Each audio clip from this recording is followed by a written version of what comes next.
Good evening, Crimson Tide Nation, and welcome to the 98th edition of the Alabama Crimson Tide Live call-in show from yours truly, Jackson Johnson.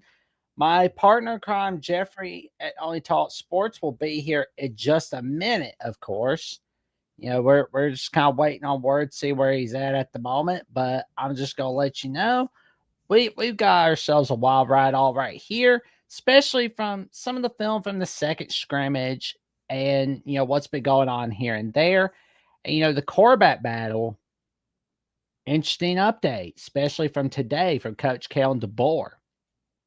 Now, he didn't say whether there's going to be an up about whether who's going to be the starter, but he did say we could go with either one. What's he trying to say exactly?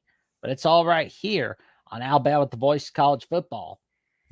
But while we wait for our next callers here and there, we just want to let you know that this episode of the Alabama College Show is presented by FanDuel, where you can get top-notch predictions in the world of college football, college basketball, NBA and NFL, and much more. All right here. Man, it feels good to say that college football is coming back real soon. But, let's go ahead and take a look at some of these cupcake games for a little bit. And let's see. Maine, Towson, Youngstown State, Mercyhurst. Like, man, what kind of games are they putting on there? So this is Nets Thursday. You know what? I'll take it. More college football, the better. More college football, the better. I think for fun, I'm going to go with Towson, the 3-point favorite. And the money line is 184. Good grief. And the over-under is 45.5. Good Lord. So I think I'm going to go with Towson to win this one. That looks like it could be a 22. No, not 20. Like a 28-24 victory. So that's right under the 45.5 point line.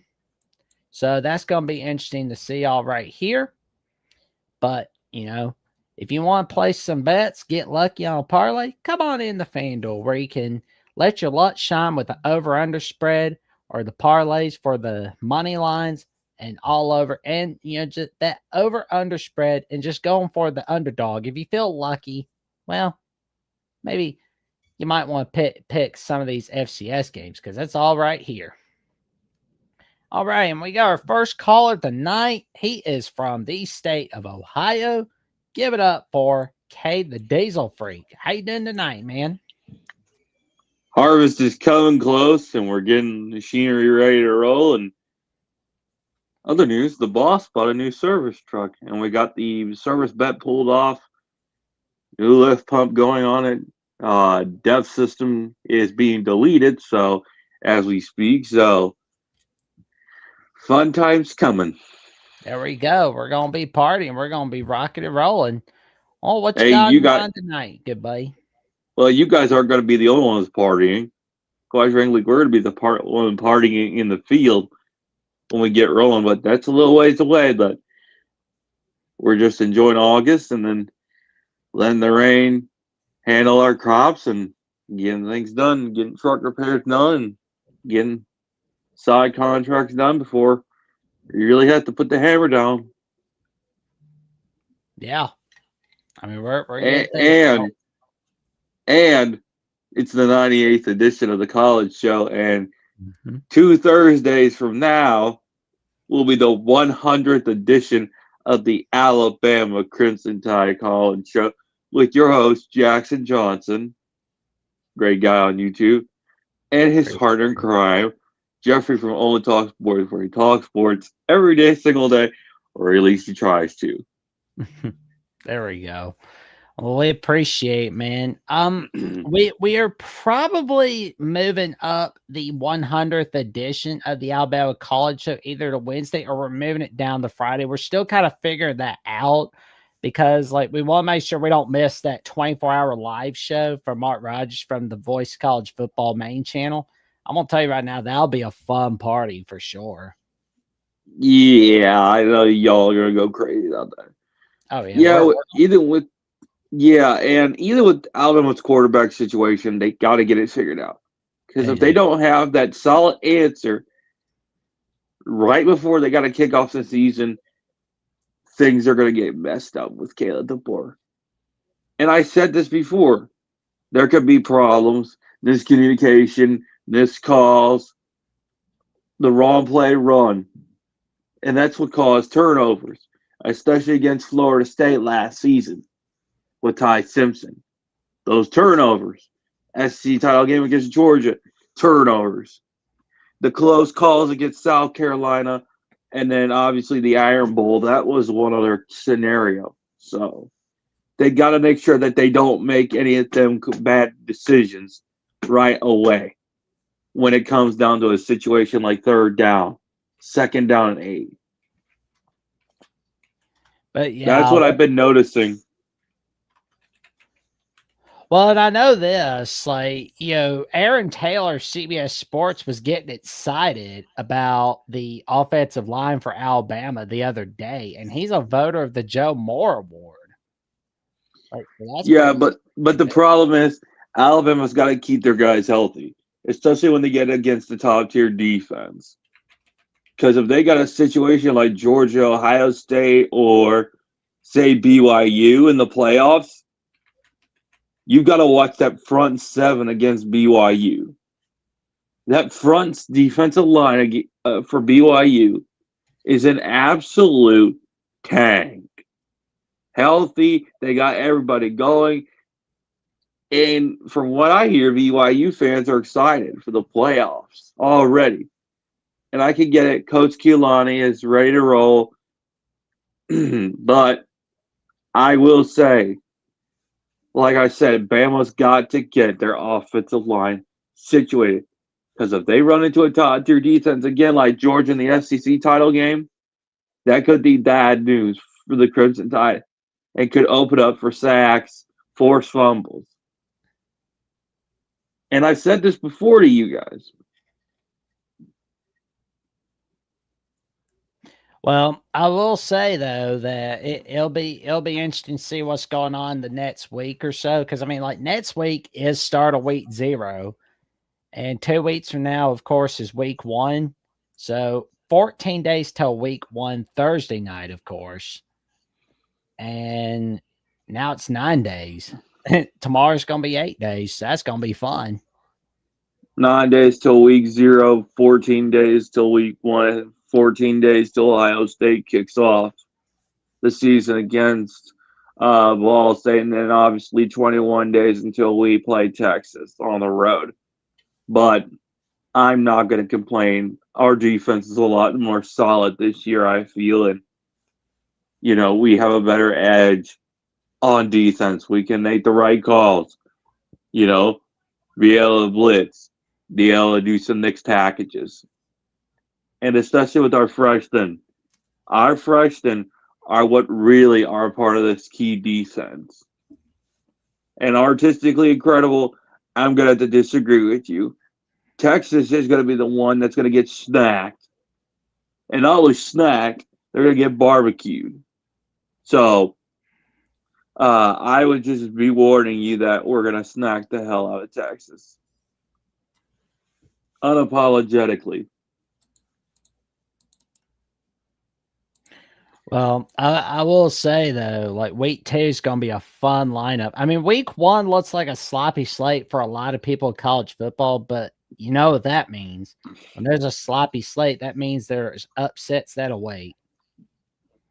Upsets. The only upsets I think honestly, it could be Michigan, Oklahoma, Michigan, USC, Notre Dame, BYU.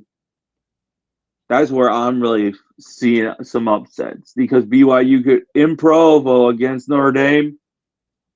That's pretty much an unfair situation for Notre Dame. And Marcus Freeman has not played against a team like BYU, who's for the last 2 years has built a team under Coach Keelon, and not only has built a great team, a great offense, a great defense. However, he's got everybody in the system, offensively and defensively. I've been watching BYU for 2 years, and I can proudly say, and I've said this to Big 12 fans, this is the most complete Big 12 team I've seen besides Texas Tech last season. And quite frankly, I think BYU fans can agree with me that this is really has stepped up especially.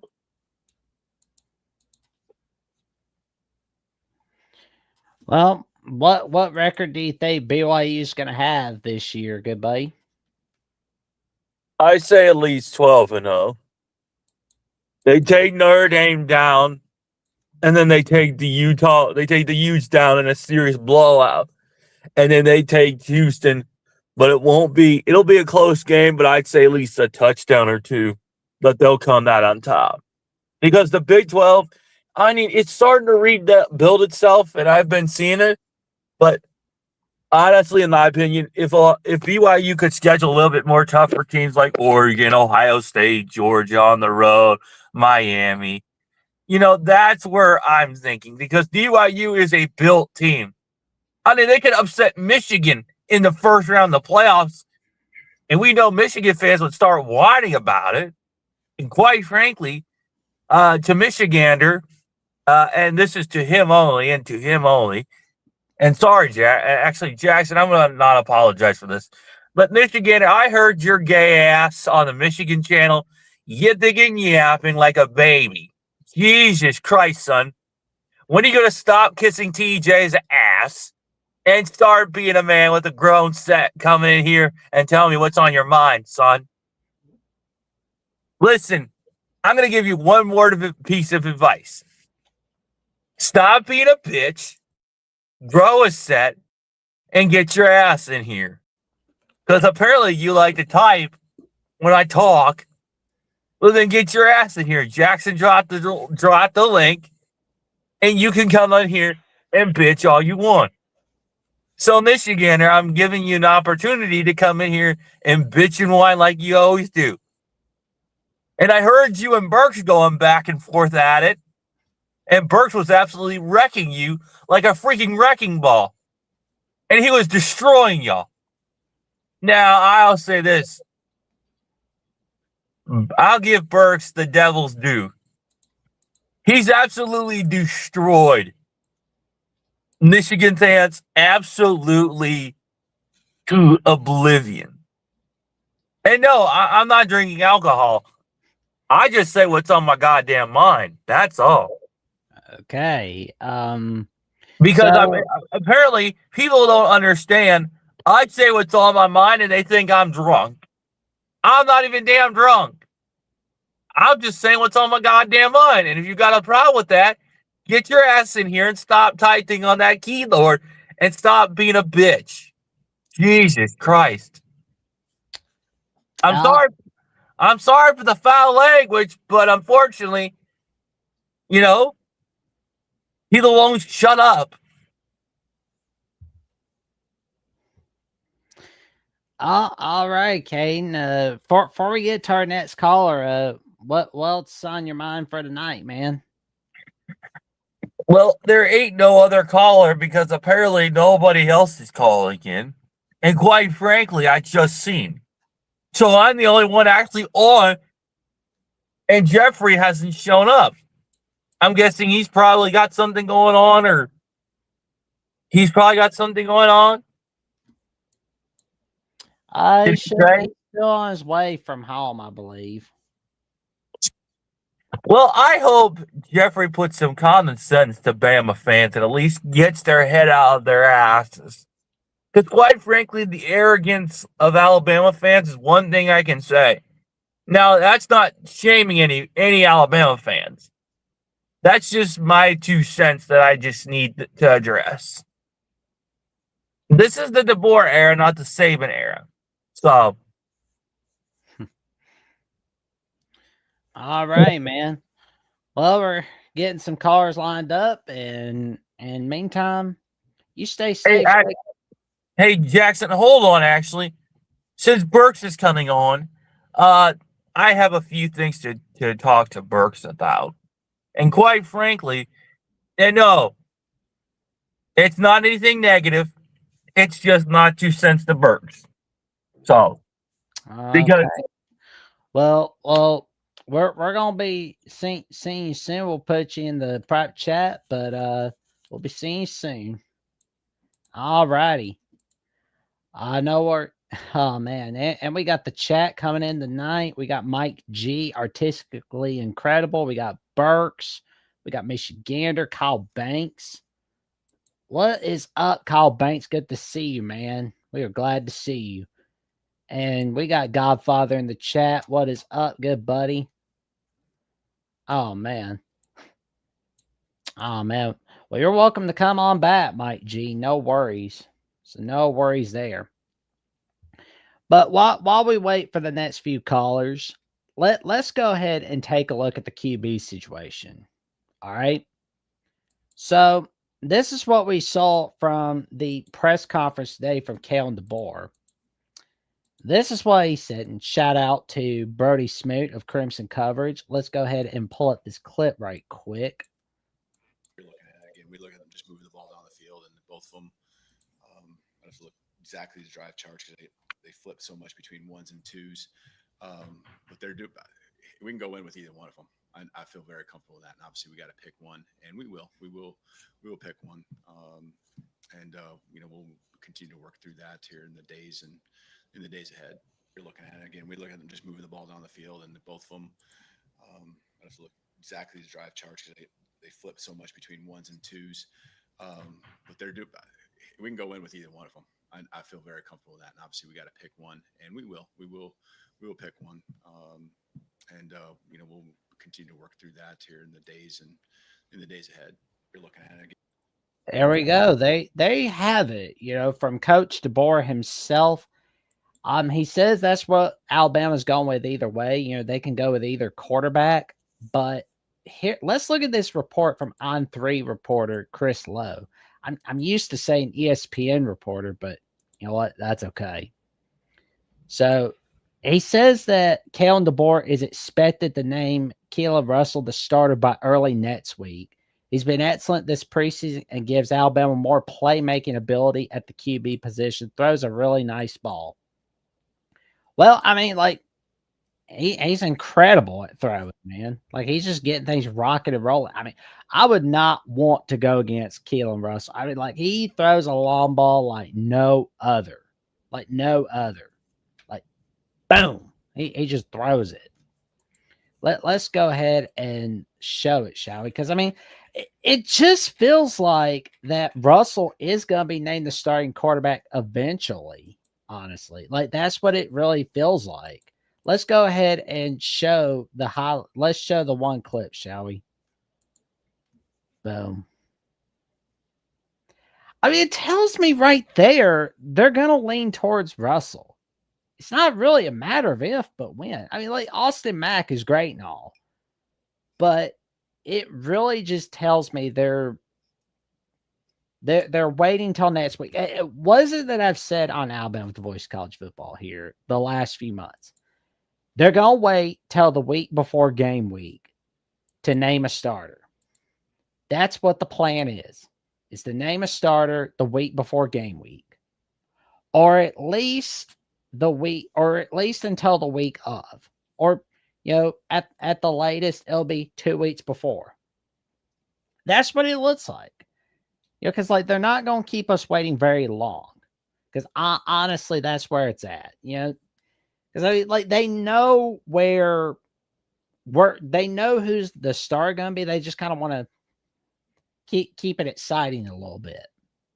But I think that's where it's at right now. It's just Keelon Russell is going to be the next quarterback for Alabama. Not a matter of if, but when. I mean, it could be this weekend.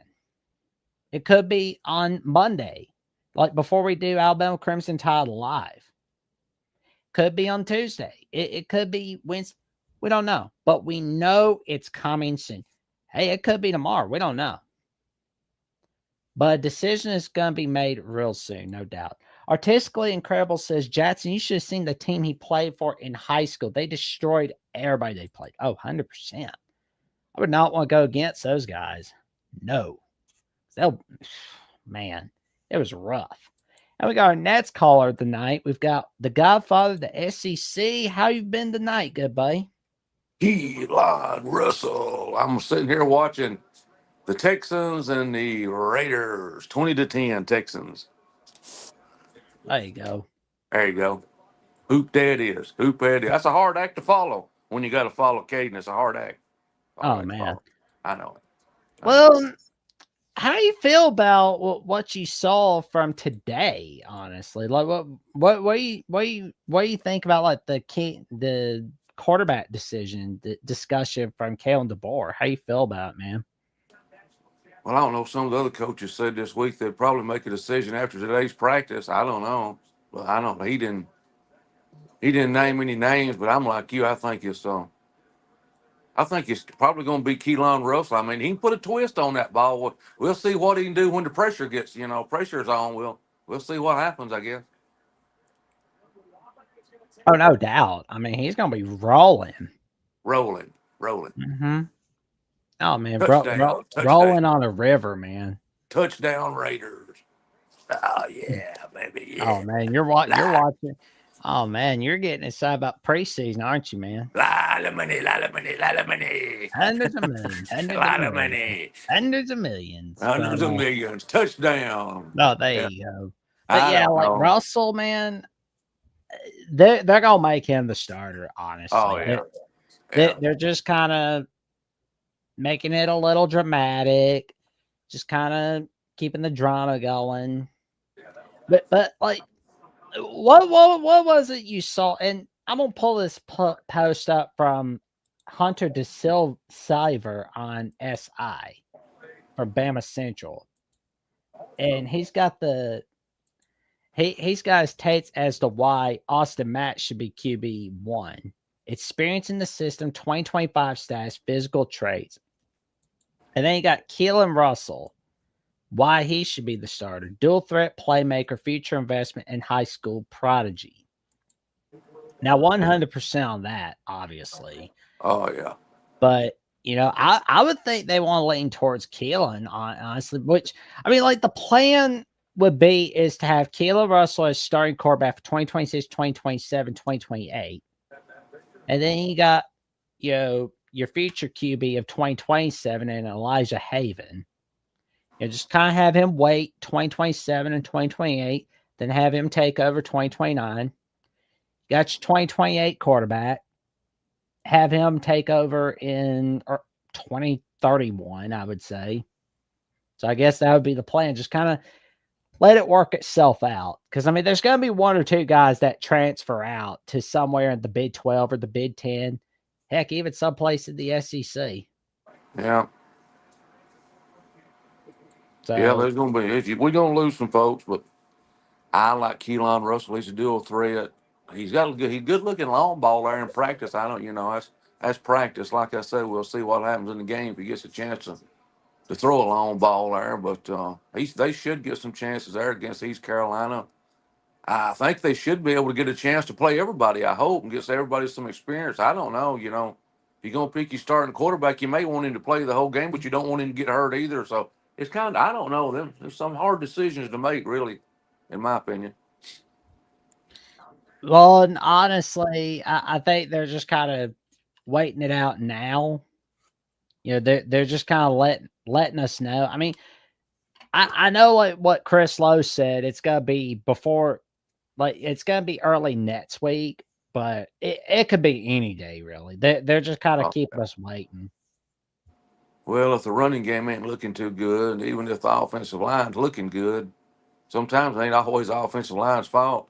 You got a dual threat quarterback. They may not have a chance. They might not have a chance, but play Russell because he goes both ways like Jalen Milroe. I know he don't need to take the whole game on his shoulders. He's got wide receivers he can throw the ball to if they can get open. So I kind of like Keelon Russell as a starter and see how it goes from there, maybe. Yeah, I mean, there's no doubt about it. And Brock RTR is bragging about the run game and how it was good today in the scrimmage. Brock, he's the man. He used to be on.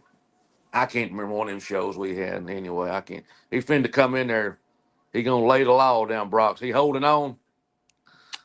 He should be. We got the call-in link in the chat, but we're going ahead posting it again for those that want to come on in, of course. Yeah, come on in there, Brock, and lay it down here. I'll get on the side and listen to y'all. Anyway, want to holler, make sure Jeffrey gets home safe, and he may not make his night, but it's Jeffrey from Only Talk Sports, where he talks There, sports all the time, or at least he tries to. there we go. There He it is. talks sports every single day, or at least tries to. No At doubt least he about that. tries to. Even then when he's coming, even when he's driving in from work, at least he tries to. Oh yeah, there we Oh go. yeah. Oh yeah. All right. I'll pop off here, Brock, and I'll be wanting to get in and talk some real football there, but I don't know. We'll see. I kind of got, I think, Arizona Mendoza with Laura Rutledge on the sideline. Oh, man. He may make a good quarterback for the Raiders. We'll see. There we go. We'll see. That's Jeffrey's main man. There we go. That's it, main man. All right, folks. Always fun on Thursday night. We're gonna try to rock and roll on Wednesday night next week. Absolutely. Next Thursday, no doubt about it. Yeah, you're gonna try to change it from the Thursday night show. When is Mark gonna have his 24-hour show? Well, 2 weeks from now, that's Thursday, of course. Right. But it could be, yeah, because like on my end, like Jeffrey and I are still kind of figuring that out. You know, but we will keep everybody updated, of course. All right, yeah, just shoot me a message or something. I'll try to be on there ready to go. All right, man. Ready to rock and roll, baby. Ready to rock and roll. All right, y'all have a good night there. I'll catch y'all next week. If not, I'll catch y'all the next week.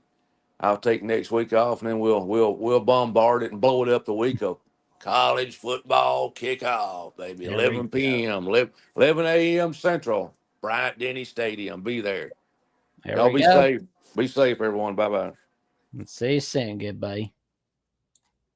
And speaking of the devil, we got Brock on the line coming in. How you doing tonight, good buddy? I'm good, man. Roll Tide. I ain't got much to say, but I'll say a few things. And what I've heard from really good people I know from like the Red Elephant Club. I have a couple sources. So, again, Trayshawn Brown, man, had a rushing touchdown today in the scrimmage. He's becoming. I'm not gonna lie. If Daniel Hill do not, tighten up, I just don't know, man. Trayshawn Brown is a different animal. And it's crazy I'm saying this, Jackson, because he's a freshman, bro. Like, I don't know. I thought Crowell was going to be the guy that Trayshawn Brown is being right now, but evidently he's in a cast. I don't know, like a boot or whatever you want to call it. Somebody posted the video where he was walking into the scrimmage until into the tunnel part area. Yeah, man, I just don't know, man. I feel like we lost AK Deer. That was just unfortunate, right? I really hope we can get him back by the Georgia game. But I'm confident in our running back room. And I'm hearing good things, man. Kalen DeBoer said the offensive line is looking better. In this scrimmage, they looked a lot better. So, are they gaining confidence? Are they getting that continuity with each other? Are they on? Becoming, on the same page? With each other. So, that's a thing we're gonna find out here in 14, 15, 16 days, whatever it is. 16 days till kickoff. Yeah. So I'm just saying, like, we're gonna find out what Alabama's made out of this year. But I heard that the blocking in the scrimmage today was really damn good. So I'm really hoping all this stuff is true, man. Because I feel like Alabama could be a force, and I do think Keelon Russell has won the job. They're just not gonna announce it just yet. DeBoer and Brian Grubb and all the coaches, they're gonna get together this weekend, and they're gonna have sit down and have a conversation and talk about it and make that decision. So I think it'll be either this weekend sometime or maybe Monday or Tuesday at the latest. But I wouldn't. I knew it wasn't going to be today. Just No. because. I mean, they haven't even had time to think about what go back and watch the tape on it or whatever. You know what I'm saying? Make sure they're making the right decision, because you don't want to make the wrong decision. And I trust a coaching staff, because DeBoer and Ryan Grubb has never had a failing quarterback. They've always had the best quarterbacks. I mean, from the guy from Sioux Falls. I can't think of that quarterback's name, but he was pretty good for them. Then you had Michael Penix Jr. His name was Haynes or something like that. Mm-hmm. I think so, The guy from Sioux Falls. So I just think, like, whichever quarterback that they decide on is the one I'm gonna rock with. You know what I'm saying? And everybody should get behind. All Alabama fans shouldn't be like, oh, well, Keelan Russell Lorenzo didn't win the Brown, job. that's Oh, the well, guy Austin he Mack was didn't win the coaching at job, so Tidwell. I'm mad. You know what I'm saying? I'm gonna be butthurt all season, but no. Everybody fall in line. Everybody lock in, and let's go win a national championship. I think we have the defense too, right? The defense is not a question mark for me, and people are like, outside of Alabama fans will probably say, well, what do you mean the defense is not a question? Are you D-line? There's such. Well, I'm very optimistic about the pieces that we brought in, and I'm confident about Devin Tompkins and Terrence Green. Those two guys were freaking big time gets for us, and I just feel like those guys are difference makers up front. You know what I'm saying? They're gonna anchor that defensive line, man. And I also believe, like, London Simmons, I think he takes another big step this year as a sophomore. So Jeremiah Beaman, all those guys are on the defensive line, but man, we're deep. We're deep at every position on defense. Even linebacker. I mean, corners, like safeties. Ivan Taylor. Don't sleep on Ivan Taylor. We got him too. No. He's gonna get play time too. So Bray Hubbard, I think they said he got a little nicked up. He didn't play much in the second scrimmage today. I don't know if you heard about that, Jackson. But Jeffrey, well, I didn't see you was in here. What's up, Jeffrey? Hey, man, how's it going? It's good, man. I just got on here, talk a little bit. I just sitting here watching this NFL game. What's his name? Mendoza. He threw a pick six earlier. Yeah, I did see that before coming on here. A lot of people were talking about that. Yeah. Obviously, everyone's thinking he's going to be a bust, which I don't agree with at all. doubt that, bro. Not when you Mendoza got Clint Kubiak as your head coach. That's just what social media is saying about him. I just don't agree, but definitely time will tell. It's just a rookie mistake, in a preseason game. He had a good game the week before, so he'll be fine. But yeah, that's what Max Crosby said. Yeah. I do agree with a lot of what you said, though, on Alabama. I think our defense definitely is strong enough to give us a good chance. But it's just that offense, man. It's got that O-line and that run game's got to be better. And our quarterback needs to be dynamic like last year, because Todd Simpson was a lot better than some people gave him credit for.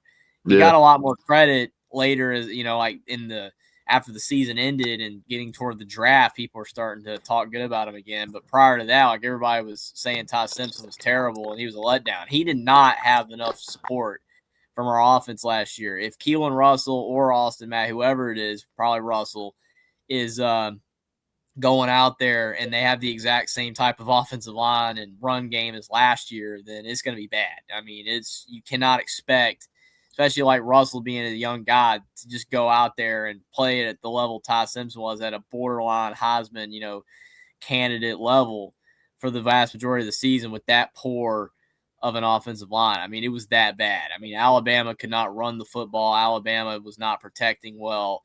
So that's got to be better. If we want to be a national championship contender, then it has to be improved, or Alabama's going to have another 2 or 3 loss season for sure.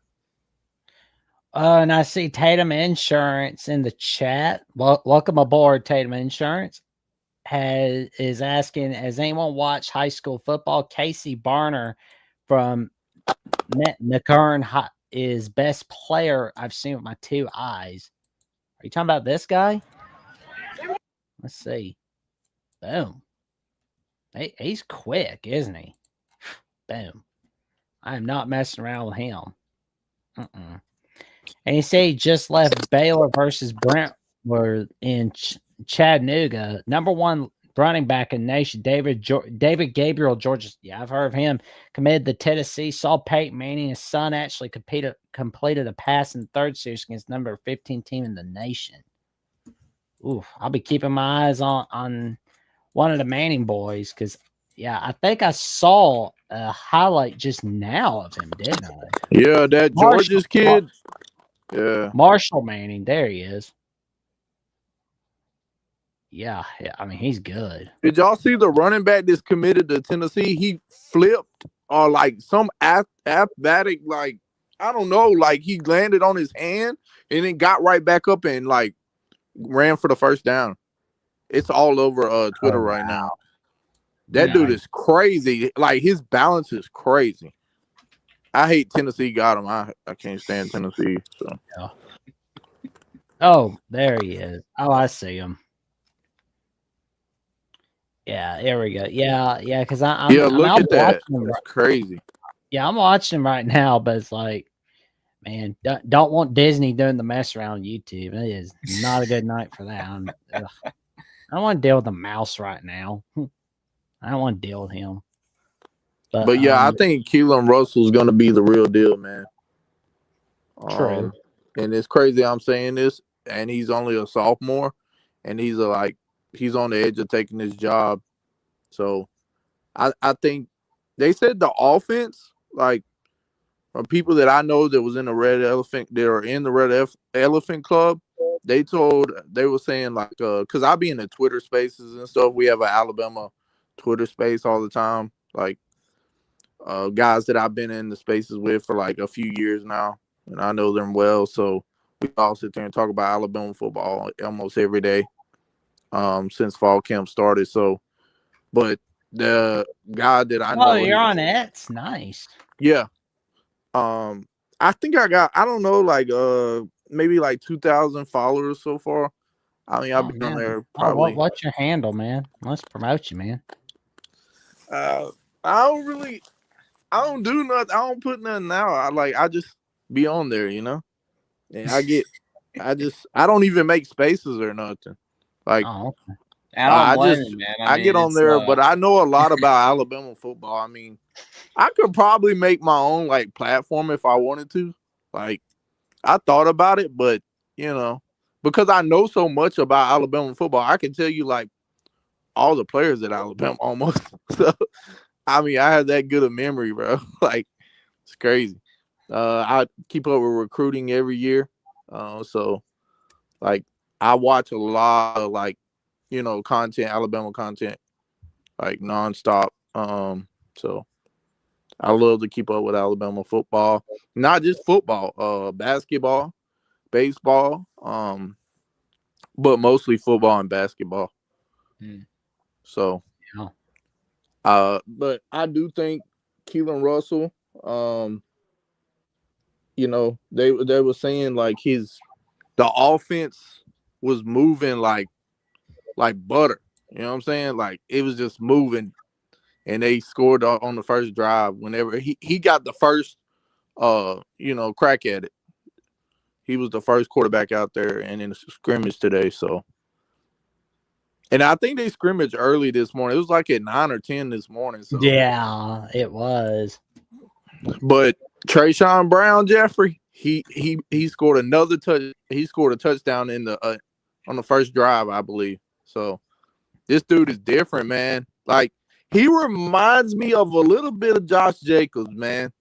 Like with the way he just cuts and like he's just shifty, bro. Like I don't know, man. I don't like to label guys, you know what I'm saying?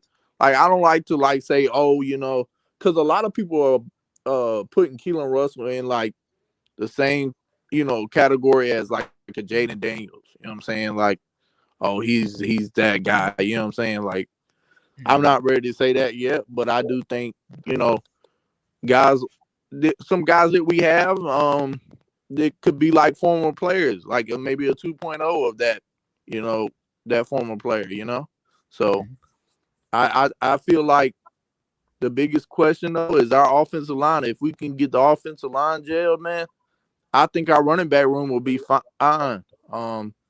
I think we have talent in that running back room. I don't think it's a talent problem. I don't think it's a coaching problem.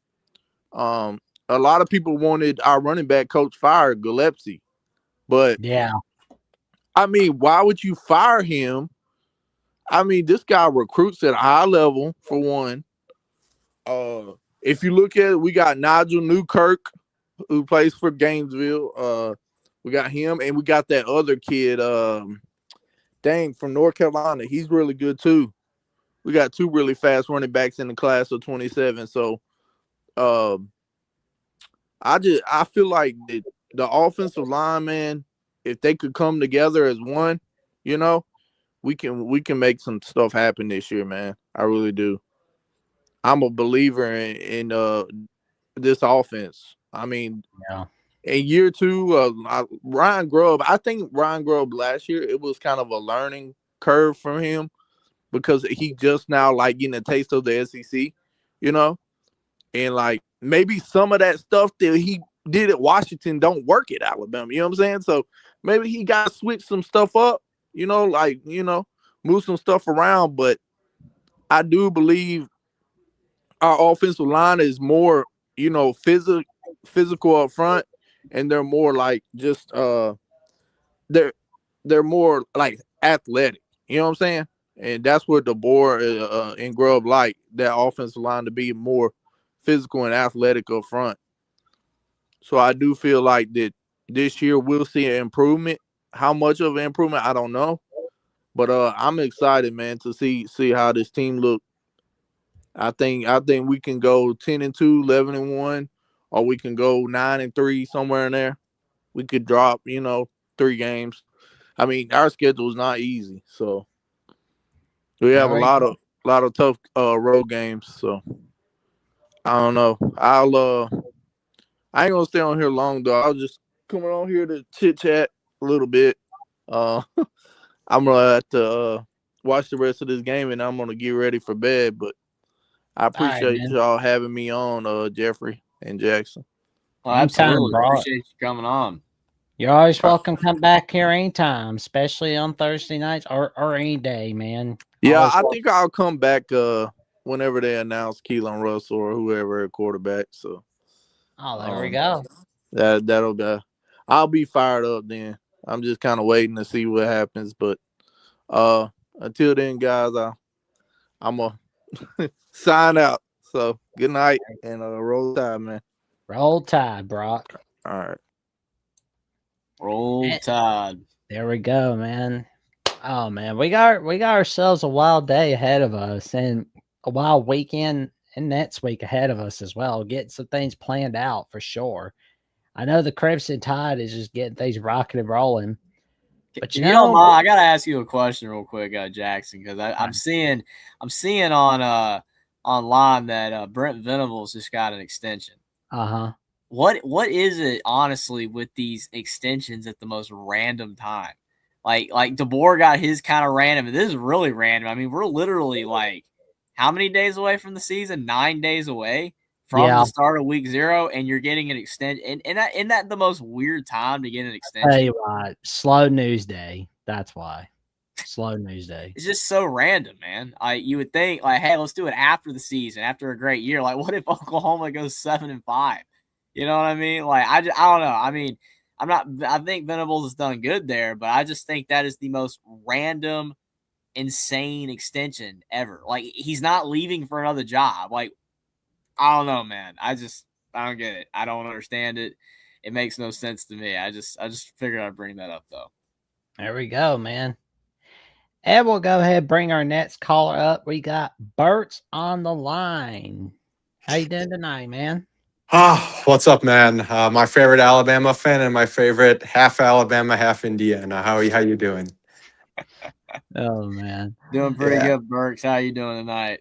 The Dude, Walmart I just want to Wolverine. say, man, I had so much fun last week, Jackson. Like, I just love how your chat, you know, you have that free speech where you could just get into a brawl with anyone when they want to be. And, you know, you don't realize this, but like your show is like God's work. Like, it really is, man. I Like, appreciate that, Burks. both for both of you two, bro. Like, I'm telling you, like, you don't understand when people call in, like it makes their day. Like, actually, like I mean it. You know, I got, you know, Lucas Hill came a couple of weeks back, and you know he was going through some stuff, and he called in, and you know, just to talk college football because he wanted someone to talk to, and it's really great that you guys have this call in show. You know, Caden too. He has, you know, his stuff. He needs somebody to talk to, and then you know, with me, you know, I took an allergy shot. I'm suffering with pimples everywhere because it was bad. And your call-in shows have helped. So I just want to appreciate that you guys are doing God's work. anytime, man. Absolutely, man. Definitely hope. Yeah, like with that, man. 100%. You know, like it's not. You guys may think like, oh, you're just attracting these random weirdos, but no, I'm telling you, dude. I'm telling you, okay. Like I mean it to the bottom of my heart. So I just want to let you guys know. Oh, it means a lot, Burks. We really appreciate that. I mean, No, it helps. we love dude. having the you know, all the people in chat and all the stuff that they say. It's what makes the show great. I mean, you know, like for me, I understand why people block, and I understand why people time out. I get it. I mean, we've had conversations on previous shows about this. I've talked about it years ago, even on my own channel, talking about, you know, like free speech and stuff. And it's like, for me, you know, unless they're people are crossing the line where it's like you're gonna get in trouble, like your channel gets destroyed or something. Yeah. Why block people? Like, they're watching Thank you. your show. They're watching your show and they're having fun and they're enjoying it. It's like, and that's what matters, is people having a great time and enjoying it. And it's like sometimes people get a little crazy, but I don't see an issue with it. Like the chat, I love it. I mean, I think it's great. Some people they'll get rid of somebody over absolutely nothing, and it's just like, dude, like you're alienating the viewer. Like, why would you do that? I mean, so that's just, I agree. I mean, for me, it's like I think that people definitely should only get you know, knocked off if it's like detrimental, like really really bad. That's kind of hard to do. Like, you have to really try to do that. But I wanted to ask you, Joey, because like this is a topic that really got me excited yesterday when I saw this report from Pete Town. I'm like, oh my God, am I really in the 60s? Am I living in a black and white era, but in a good way, of course? I think you know what I'm talking about, gents. There we go. Alabama and Tennessee are both wearing their home jerseys for 2026, 2027. I'm like, did I somehow wake up and I was in 1966 all of a sudden? Did I somehow, like, maybe that's just me. I think this is cool. I did see that yesterday. Not that 1967 game, of course. I think it's a great idea to do it. I don't know if all Alabama and Tennessee fans agree, but I think it's really cool. It should, like, I really think, honestly, like, I think it's awesome to see Bama, Tennessee do that for like every year. Don't stop at 2027. Do this annually. And while we're at it, do the same thing for Alabama, Auburn. Like, I mean, because like we've not seen that with Alabama, Auburn since 1963, although that ended in an Auburn 10-8 victory. But that's neither here nor there, of course. I mean, like, I think it's pretty cool to see Bama, Tennessee go the home jersey route for, you know, Knoxville or Tuscaloosa or any location, really, anytime they play one another. Same with Alabama, Auburn. Yeah, and not just that, but, you know, honestly, Alabama and Tennessee is not the first to be doing this, of course, because I mean, like, USC, UCLA is doing it on an annual basis. They always wear their home jerseys when playing one another. BYU and Utah do that with one another. I think it's pretty cool. I tell you what I would like to see, though. You know, some of the Michigan Nation, viewers watching, some of the Ohio State viewer nation people watching, y'all let me know what y'all think. But I kind of like the idea of seeing Michigan, Ohio State wear their home jerseys against one another. That's how it should, Jackson. That's how it should be every year. I'm sick and tired of, doing a blue out for Michigan or Ohio State wearing their black, ugly crap jerseys. It has to be like that. It should be, going in the Rose Bowl in 2023 when Michigan and Alabama versed each other. That's how it should be, man. Okay, I'm sick and tired of our fan base liking this, maize out and stuff when you're playing like these big games, okay? Same with Alabama. Same with Auburn. It should be the traditional jerseys, the home jerseys, man. That's how it should be. No more of this color crap stuff or, yellow pants and blue jersey. Just makes it clownish, in my opinion. It's a tradition. These are old programs, old historic programs. And so when you verse an old historic program, a rival, right, or, another blue blood, they should wear their home uniforms. Texas and Alabama should wear their original uniforms. Auburn and Alabama. That's how it should be. Yeah, and while we're at it, and Jeffrey's definitely heard me talk about this idea, and I was talking about this with JT from Roll Tide Nation on ads today, which I've talked with him about this before, but I like the idea that, we're going there. I like the idea of Alabama wearing white helmets once, twice a season. Oh, you never saw 1960. No, stop. Stop. Oh, don't dude. touch the original helmet of Alabama. Please don't. Oh, well, dude, that was the original helmet before we got to Crimson Red helmet in the 1960 Blue Bonnet Bowl. That's we've been going the Crimson Red helmet since 1960 in the Blue Bonnet Bowl. That was the debut of it, by the way. Although we tied the Texas Longhorns, which that sucked. Alabama tying Texas at that time. But I mean, on the bright side, 1961, boom, winning it all in that fourth season of the Bear Bryant era. But I mean, I would be for it if it was against like Georgia Tech or something, something like that. If you brought back that rivalry, but I mean, definitely not like against Auburn or Tennessee or LSU or anything. No, well, I could be sold on anything really. Oh, that was the last time Alabama went with the white helmets was against Cincinnati in 1984. They were doing that a few games for 1983, and they were doing that for a couple games in 1984. That's the last time Alabama's gone the white helmet route, honestly. I thought it was pretty cool that they did that in 1971 against USC, especially as they debuted that wishbone offense that night. That was pretty cool. Did you see the picture of there was a Michigan photo shoot and it showed a white helmet? Like that was horrifying. Like if they would ever Michigan white helmet, no. It was so ugly, dude. And some of the people in our fan base wanted that, dude. They can go get out of the fan base if they were to want to do that. Like, holy crap.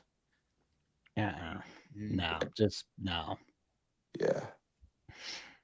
But I mean, Michigander, let us know what you think about the home uniforms from the rivalry games, because I mean that would be pretty cool. Like, because I mean, I like that Bama Auburn. Like, I would love for Bama Auburn to do that. I love that Bama Tennessee's doing that. Yeah, there you go. There we go. I think the earth stopped. I'm just laughing at the Texas Ohio State conversation. It's like someone said earlier. Again, it doesn't matter what. Caden's gonna believe Ohio State's gonna win every game from now until forever. Doesn't matter how bad they are. Like he's always gonna pick them. And then everybody else is like they either think Texas is gonna win or they just hope Texas is gonna win. Like that's how much people don't like Ohio State when most people are rooting for Texas. That's kind of sad.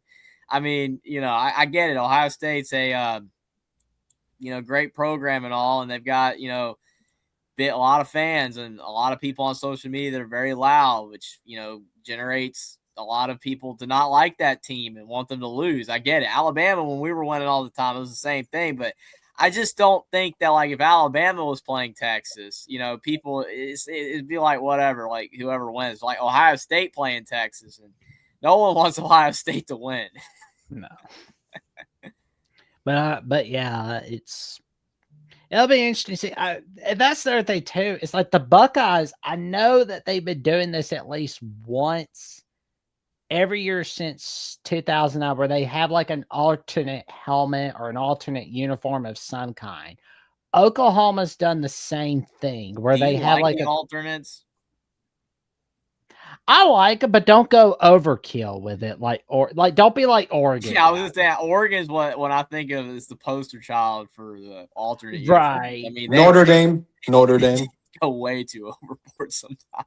Notre Dame sometimes. Their Shamrock jerseys. You see those stuff? It's ugly as hell. Yankees jersey. God. It's all right with me. But I mean, honestly, like the alternate route, the alternate uniform route, go with that once, twice a year. To be honest, the black Ohio State helmets from 2016 I thought were cool. I like the 09 alternate uniforms that Ohio State had against Michigan. I thought those looked cool. Oh, let me see.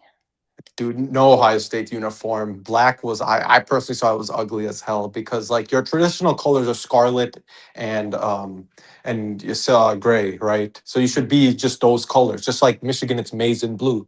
Michigan should not be wearing a maize out jersey. They should be doing a traditional like Penn State. I like Penn State because they keep the blue and white no matter what. I want Michigan to do that, tradition, so yeah. Yeah, we like some teams have done like military like style, Oh my God. uniforms before. I mean, like, and it's like a one-off thing. I mean, like I don't completely dislike it. It's just I do feel like some schools go overboard with it, and especially like some of the alternate jerseys just look really bad. Some of them don't look that bad, but some of them are just awful. So I think that's why a lot of people just don't like them in general. But like sometimes they can be done right. Some schools can pull it off, and again, if it's for like a one-off thing, like Veterans Day or something like that, whatever they're doing it for, it's fine, but just not all the time. Not all the time. There we go. Yeah, like don't do it every game. You remember the Steelers, man, when they had the bumblebee looking uniforms? I don't know. It's like my God, the I like remember. squares or whatever, like the yellow and black, or stripes or whatever. I don't know, man. Like that. Oh man, I remember like watching the Steelers and Ben Roethlisberger's in that thing, man. I'm like, you gotta be kidding me right now. That looked like a crappy soccer uniform, man. It was terrible. Like I mean, I don't know, man. Like again, I understand it's a one-off, but that did not work. Now, Packers vintage jersey, the 2010, it's blue and yellow in Reebok. I remember I have the jersey actually. It was like a yellow like circle. It's all blue. That's my favorite because it feels like it's a Michigan jersey, kind of similar. So I love that jersey. I know you guys may think it's ugly, but that was like one of their first jerseys back in 1930 when they were called the Acme Packers. So yeah. Yeah. I mean, it's gonna be a wild ride, all right there, man. Yeah. All right, man. Anything else you got on your mind before we go on to the next caller, man?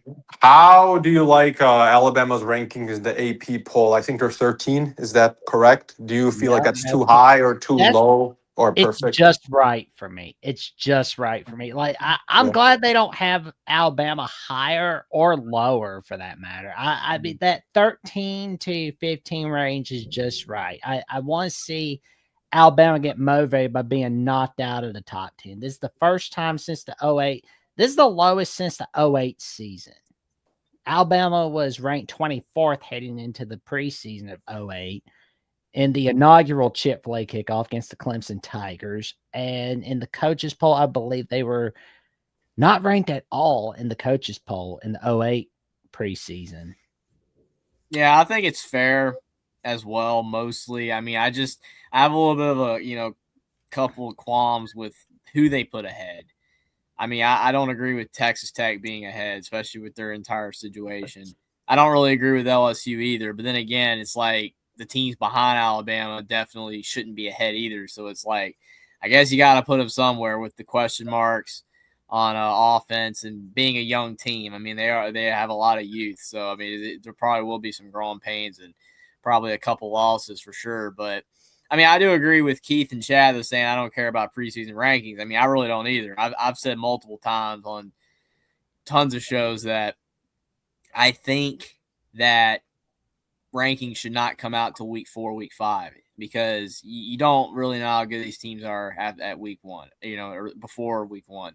I get that you do have preconceived notions based off like, hey, Ohio State, they were great last year. They have all this talent. They're going to be good again. Let's rank them number 1. I get that. Like, obviously, a lot of times you can tell kind of how a team's going to be, but every year there's teams ranked in the top 10 that fall out of the top 25. There's teams that weren't even ranked that end up in the top 15, top 10. So it's not very accurate. The rankings are going to end up being all over the place. Like Alabama starting out 13, they could finish the season 5th.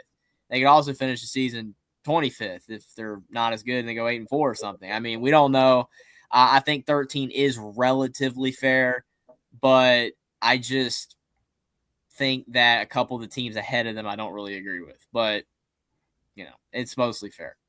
No, I 100% agree on that part. And you know what I don't like when a team gets ranked too high, because this has happened to Michigan so much, like that Ohio State and MSU fans will just be like overrated, is you get ranked in the top 10 and you lose really early. And then they're like, ha, ha, ha, overrated. Like, bro, shut the hell up already. I just can't stand it. So I just like how I'd rather have my team that I love be ranked lower. So then, I don't have to hear that crap and stuff like that of the overrated stuff, Yeah, a lot of programs have suffered that over the years, just being all the time. Program they are, like Miami and Texas A&M, USC. I mean, so many years that those teams be ranked top 10 to 15, and then they go 7-5. I mean, it's happened so many times. It's just like, I get it. They're big brands. You're expecting to do well. They've got talent, but some of these years, like especially Miami, like some of those 2010 Miami teams, like you knew for a fact that they were not going to be good, and yet they'd start the season ranked like 12th, and then they would go 6-6, and it's just like, and then they would do it again. It makes no sense. Texas A&M is really a program I really don't understand, because they've always been overrated, and it's like. They haven't won anything since 1940. They've done nothing. Most of their history, they've been terrible. For a big-time program, they've been pretty bad. And it's like, why have they always been overranked? Like, I get now you're ranking them pretty high. Like, they seem stable. They were pretty good last year. Soft schedule, but they were pretty good last year. But some of those previous seasons, like, you would just see A&M like 19th, and you're just like, why are they there? Like, why are they there? They should not even be ranked at all. But yeah, it's just, I agree with you. It's better to be under ranked and then outperform. Like Indiana being 20th last year and winning it all. It's 100%. Like Indiana, that's the blueprint right there. You start the season 20th and you win the whole thing. That's amazing. Yeah. Well, all right, man. We'll go ahead and let you go and get on to the next callers. All right. Take care. You too. You too, appreciate man. Appreciate it, Burks, and you have a great night. You too. Mm-hmm. There we go. Oh, man, I saw that. That's right. Stanford Steve picked West Virginia. I will be honest, because it's like I feel like Stanford Steve was watching a little bit of Locked On West Virginia, because it's like, but in all seriousness, though, it's like when he was saying that, Michael Hawkins and Cam Cook are a mini Pat White and a mini Steve Slayton. That's amazing right there. Because it's like, I know, because I was coming on as a guest from Mountaineer Paul with Locked On West Virginia, and I heard myself saying this about like Michael Hawkins. Like, man, if I didn't know better, I feel like I'm watching a 2020s version of Pat White and Steve Slayton. Because like they're coached by Rich Rod. And it's like, I don't want to overly brag on that, but it's just, I'm a celebrated, but it's just like the moment I thought to myself, okay, this is kind of like watching another version of Pat White with Michael Hawkins Jr. That's telling me right then, okay, he's going to be your starting quarterback for West Virginia. I mean, that's another team that's not had that's not made a decision yet, but it's looking like it's going to be Hawkins Jr. And there you go. He's got West Virginia surprising everybody going to the Big 12 title game. I mean, it's incredible. That is incredible. I disagree with that sits prediction, Michigander, but I respect your opinion though. No worries, man. I've got them personally at 9-3 because a lot of teams, it's just not ending well for them. I mean, like looking at Iowa State, I mean, they're not looking good, obviously. Cincinnati, that's a team that's just going to fall short. I feel like if West Virginia goes 9-3, it's kind of like that would be similar to Jeff Brom going to Louisville, and when that season that he turned them around, and they were like in the top 15, and everybody was saying, "Oh, Louisville is a they were not really saying title contender, but like a playoff contender, and maybe they're the best team in the ACC." They were not.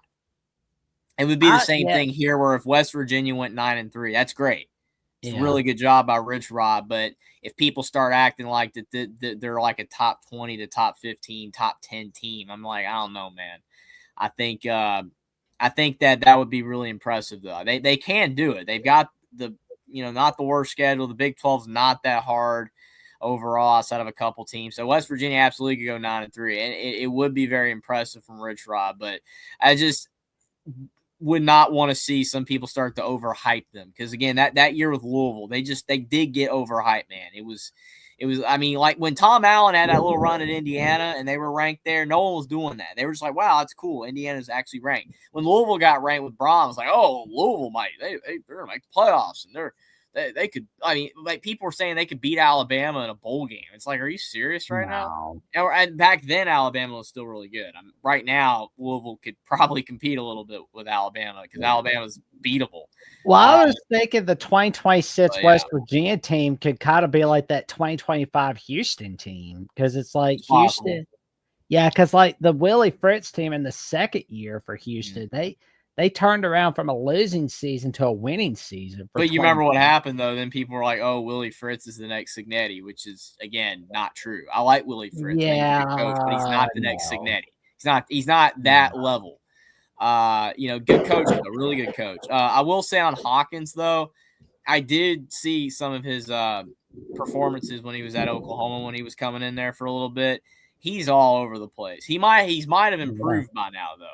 But when he was at Oklahoma, like there were moments where he was actually like really good, but then he had disastrous moments. Like he was not consistent at Oklahoma. So maybe now he's ready, to be a leader of a really good program.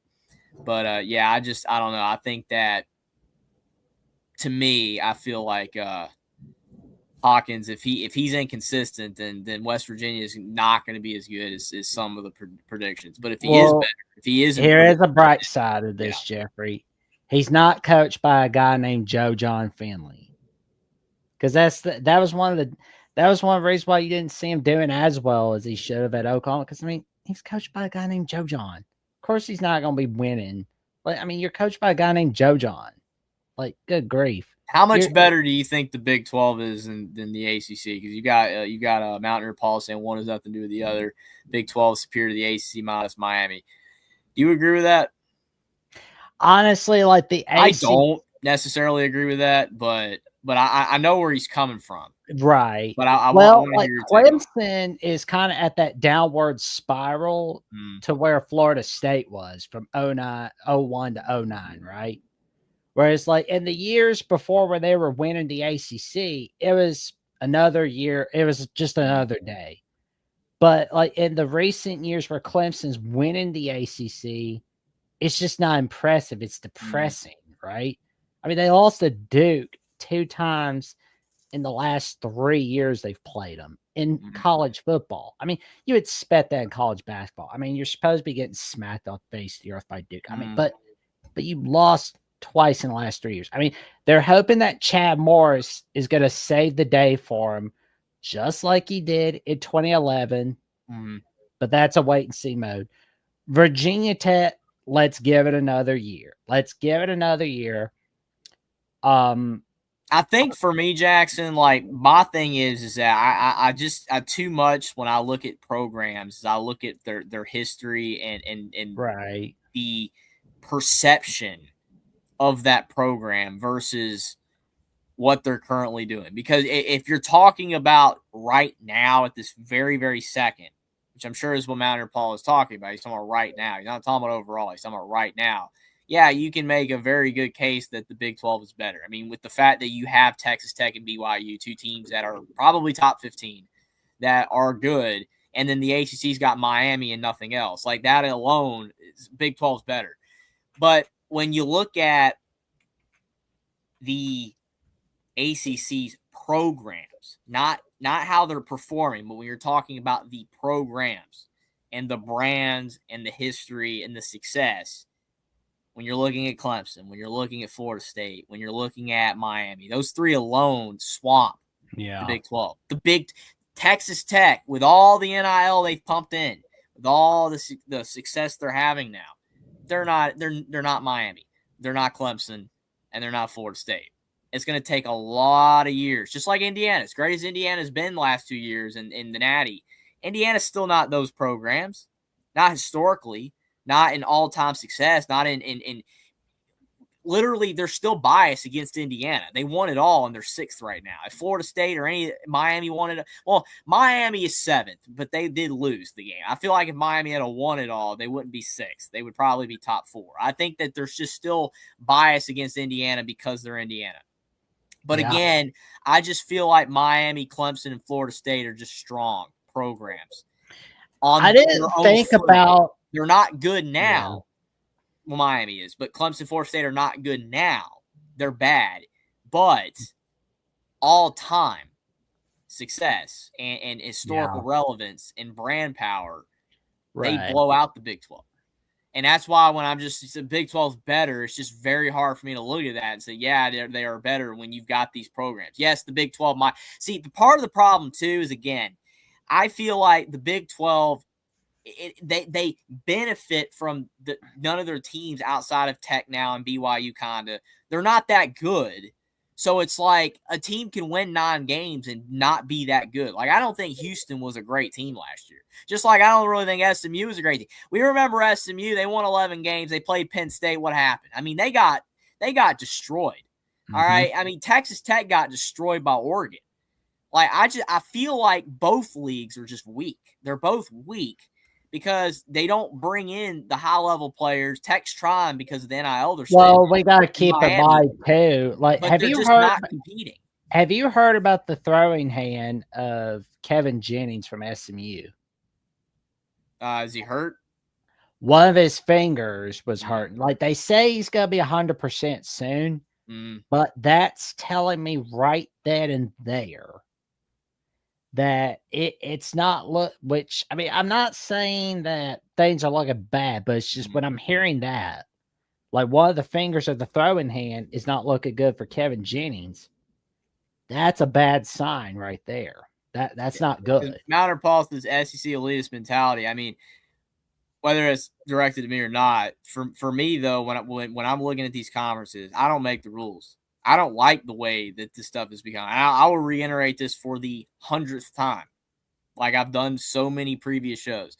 I wish the conferences were the way they were in the 80s and 90s, where all the conferences were pretty even Steven. You didn't have these big bloated conferences, and you had teams about 8 to 12 in every league, and it was pretty fair, and they were all around the same. Pac-10, Big 10, SEC, ACC, Big 12, Big 8 at the time, Southwest. Like all these conference, Big East, they were pretty equal in power. But today, I don't like it. I've been against it. But today, the SEC and the Big 10 destroy the ACC and the Big 12. Absolutely destroy them in money, power, and success. It's not even close because they have acquired all these great programs from these other leagues. It's not they're not even on the same footing, and I don't like it. I can't stand it, but it's just a fact. Well, see, like Locked On, I love you, Mountaineer Paul. I love you, but see that this is where I'm not trying to disagree with you. Because see, that's where like this mentality is. Well, hey, I'm all Mr. SEC. I'm all Mr. Big Ten. No, I don't like the fact that this is the case. But again, when you're saying I can name several SEC teams that are no better than Big 12 programs, you're talking about the ones that are losing.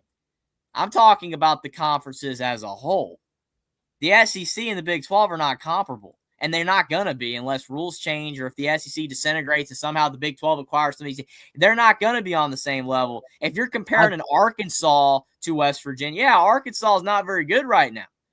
But when you're comparing the top 5 SEC teams to the top 2 Big 12 teams, or top 5 SEC to top 5 Big 12, it ain't even close.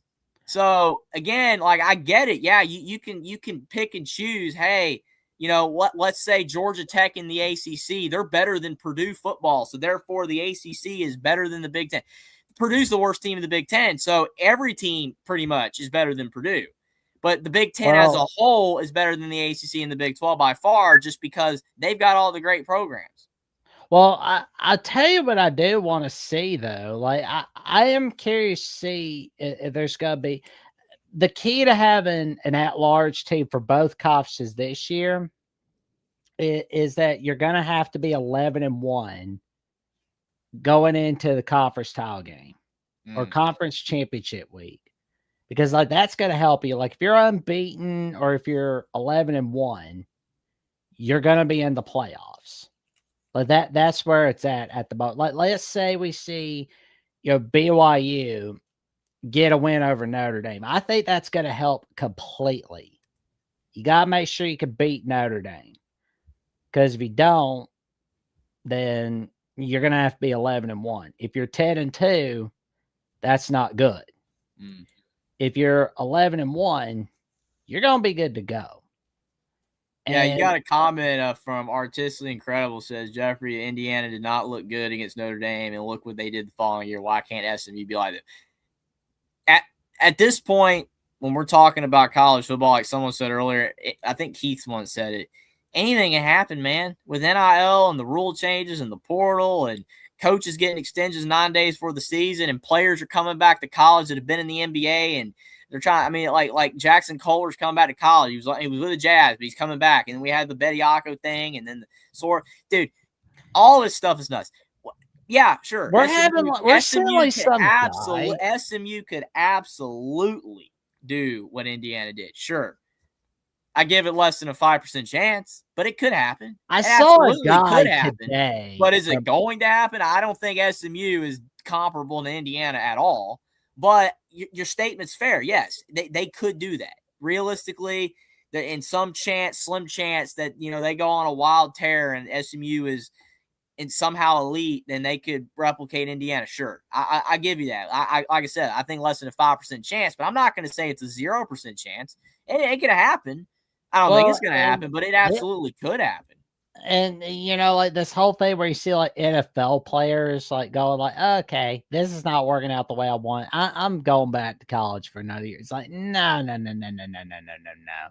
It's like that Bediako thing. That was just so dumb. Like it was like, oh man. I think it's so funny that people look at Indiana's non-conference schedule and it's like, it is pitiful. It is pitiful, but if you're not mandating it, then it doesn't. Then why? I mean, Signetti is correct. If you don't have to play it, why? But you are a national champion. The thing is, I get it, Jackson, but the game doesn't help you. Like he said, they're in the Big Ten. Like normally, again, I would be on the side of you guys saying what you're saying. I'm not disagreeing. But when you look at it from Signetti's perspective, why? If they mandate it, like, hey, you have to play somebody, Indiana. Everybody in the country has to play somebody in the non-conference. Then guess what? He's going to do it. But it's like, if not, I mean, that's like asking somebody to go out of their way, to drive an hour longer to get somewhere when you don't have to. You know what I mean? Like, I'm driving from Houston to Dallas. Instead of taking the interstate up there, I'm going to take these back roads and just go all the way off a cliff, to get there. I still got there, but I made it a lot harder for myself. Why? I mean, again, why? Cignetti's like, we play in the Big Ten. Indiana's strength of schedule is literally in the top 20 in the nation. It's not like they're playing nobody. They've got Ohio State, they've got Michigan, they've got Washington, they've got USC, they've got Nebraska. They got all these teams that they're going to play. They have one of the tougher schedules. Why make it even harder by playing another game that you don't have to play? Again, I think the logic that you guys are saying is great, and I agree with it. Yeah, Indiana probably should play somebody, but they don't have to. If you want Indiana to play a game like that, make it a rule. Make it where, because that's what we're doing, right? Remember when the Big Ten went to non-conference games, and I was the advocate, said that either every single conference needs to play 9, or every single conference needs to go back to 8, which they went to 9 because of money, whatever. But that's the thing. If they want this thing about money, like, hey, we want these more big-time matchups, then mandate that every single team has to play a Power 4 team or whatever. But guess what? Some of these teams are just going to, we're going to schedule Purdue. We're going to schedule Boston College. So what are you going to do then? Like, oh, well, Indiana, they finally have to play somebody now, and then Cignetti schedules Boston College, and you're going to be like, well, he ain't playing nobody. Then what's the difference? So, again, there's always going to be people complaining about it. I mean, it makes no sense for Indiana to go out of their way and schedule LSU or something, play them, lose, and then now you've made it significantly more difficult to make the college football playoff, which is what everybody cares about these days. Again, if we went back to the days of the BCS where it was only national champion and the runner-up and everybody else in a bowl game, Cignetti probably be like, all right, let's play somebody. We'll just go 9-3, and we'll have a good time in the bowl game. But it's all about the playoff. So if it's all about the playoff and you have to lose 2 or less, why play a tough game, possibly lose, and now you have to only lose 1 more game or you're done. Like if you lose 2 more games, you go 9-3, you're out. Guess what happened to Texas? Oh, Texas played Ohio State. Because again, these people, we heard this, Jackson. We had this conversation. Oh, yeah. Texas missed the playoffs because they lost to Florida. No, they didn't. Texas missed the playoffs because they played Ohio State. If Texas went 10-2 with that loss to Florida, they're in the college football playoff. That again, like, I understand what you guys are saying, what you guys are defending, and on 99.9% of the time, I would be agreeing with you. But with the playoffs that a lot of people advocated for, we want the playoffs and we want the expansion. Well, it doesn't make sense anymore to play these teams. Why are you going to go out of your way to possibly lose a game you don't have to play, which is hindering you from making what everybody wants to make? The only thing that matters anymore. All that matters is making the playoffs. So if all that matters is making the playoffs, then why are we going to play a top 5 to 10 team and lose the game? And then that's what misses the play. Sark's right. I don't even like what Sark said. I wish it was false, but it's true. It's a fundamental fact that Steve Sarkisian is correct. I wish it wasn't true, but he said, if we didn't play Ohio State, we didn't lose that game, we played one of the best teams in the nation, we would be in the playoffs. We would have been in it, 10-2. And they're like, well, shouldn't have lost. Yes, if they hadn't lost to Florida, if they had to beat Florida and gone 10-2, they also would have been in the playoffs. But the point still stands. If they didn't play Ohio State and they went 10-2 with that loss to Florida, they're in the college football playoff. I don't know what the debate is. Cignetti is a genius.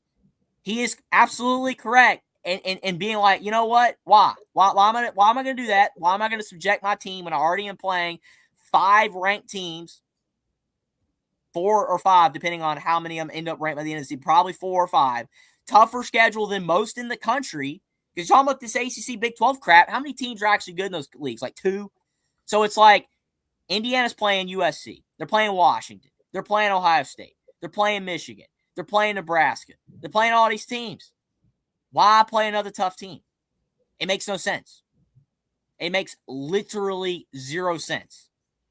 And again, I wish Indiana would, but you need to change the rule and make it where either one or two things. Everybody has to play a tough non-conference game and make them play a tough non-conference game. Like, not schedule Purdue if you're like LSU, or don't schedule Boston College if you're Indiana. Or then you need to make it where that non-conference loss doesn't screw your season, like, detrimentally. Where it's like, well, you know what? You lost that game, but I respect you for playing it, so it doesn't make you miss the playoffs. Maybe do that, but unless you do that, then it don't make any sense to play the game. It don't. Go.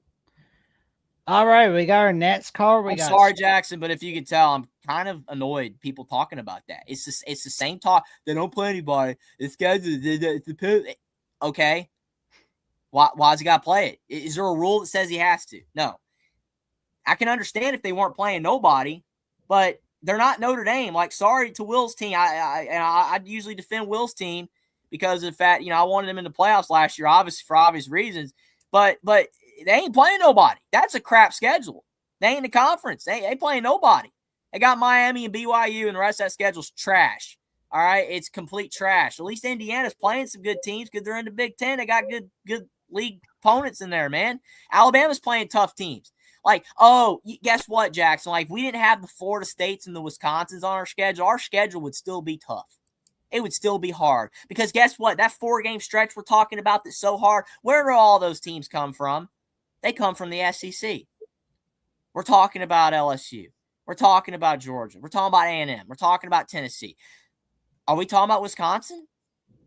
Is Alabama such a better program than Indiana? They're so much better because they play a tough non-conference game when it's Wisconsin. This isn't 2010 Wisconsin. Wisconsin stinks. Florida State. Are those good teams? We're playing those teams, but we're better than Indiana. It doesn't matter. It really doesn't. Like, Indiana literally could have kept the Virginia series, and probably Cignetti and Indiana would win by 20, but it doesn't matter. You don't even need to play the game because you could just literally beat a trash team and still get the same credit. It's literally been proven. Michigan won it all with no tough non-conference. Ohio State won it all with no tough non-conference. Indiana won it all with no tough non-conference. It's like, you ain't got to play it. You ain't got to play. Change the rules then. Every other rule's been changed. So if you want everybody to play tough non-conference, change the rules. I'm all right with changing the rules to we can do that, though, right? Because they've changed every other rule, so you might as well. I mean, I don't see an issue with that there. You absolutely can change the rules. Takes 2 seconds at this point.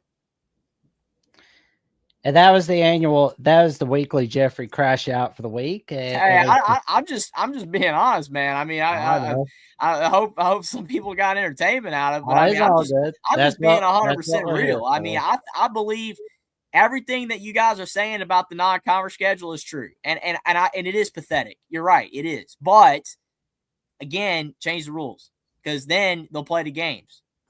I'm down for that. There we go. I think Michigan and Notre Dame are going to play one another in 2033 and 2034, but I would not be surprised if they play each other before that. Because, I mean, I could see NBC wanting to make Notre Dame happy and Michigan. I mean, like the Big Ten happy because they're going to want to keep the Big Ten and they're going to want to keep that Notre Dame partnership, of course. And we've got our next caller of the night. We've got Sports Talk with Austin. How you doing tonight, good buddy? Howdy, guys. Happy Thursday. And Jeffrey, just to add on to your point, Jeffrey, here's the thing, Jeffrey. You know what's great about this sport in Jackson? We've got football games to be played, and the balance of power can be shifted within a couple of weeks because Arizona A&M play, Louisville Ole Miss play. So, Jeffrey Jackson, the narrative can flip like that. Florida State could go to Tuscaloosa and upset Bama again, and how it could shift the narrative like that. That's what's so great about this sport. There's opportunities to shift the narratives. If people want to believe the ACC and Big 12 are equal to the SEC and Big 10, there's opportunities to do that this year. There are teams that are going out there and playing one another. Like Jackson said, prove it on the field, we're going to prove it on the field. We're going to see how we match up with Ole Miss and Alabama's of the world. And just imagine if Florida State beats you all 2 years in a row, what that does for the ACC, how the narrative shifts. Think about that, guys. I don't think the narrative would shift a lot. I think the narrative would shift more in Alabama's direction that they suck. And that's a shame, but that would absolutely be the narrative. I don't think it would single-handedly help the ACC. I mean, it would help a little bit, but it really didn't help last year. I mean, if Florida State had gone like anything, 8-4, just go 8-4 with that win over Alabama. There you go, 8-4. But Florida State had to just be complete trash after that game and go 5-7. I mean, I don't even know how that's possible. Like, I think everyone on the planet thought that Florida State was going to make a bowl game after beating Alabama, but whatever. Again, I get your point, though. I guess it's not going to hurt the ACC. It's definitely going to help the ACC. But I think the bigger narrative would be that something is totally wrong with Alabama.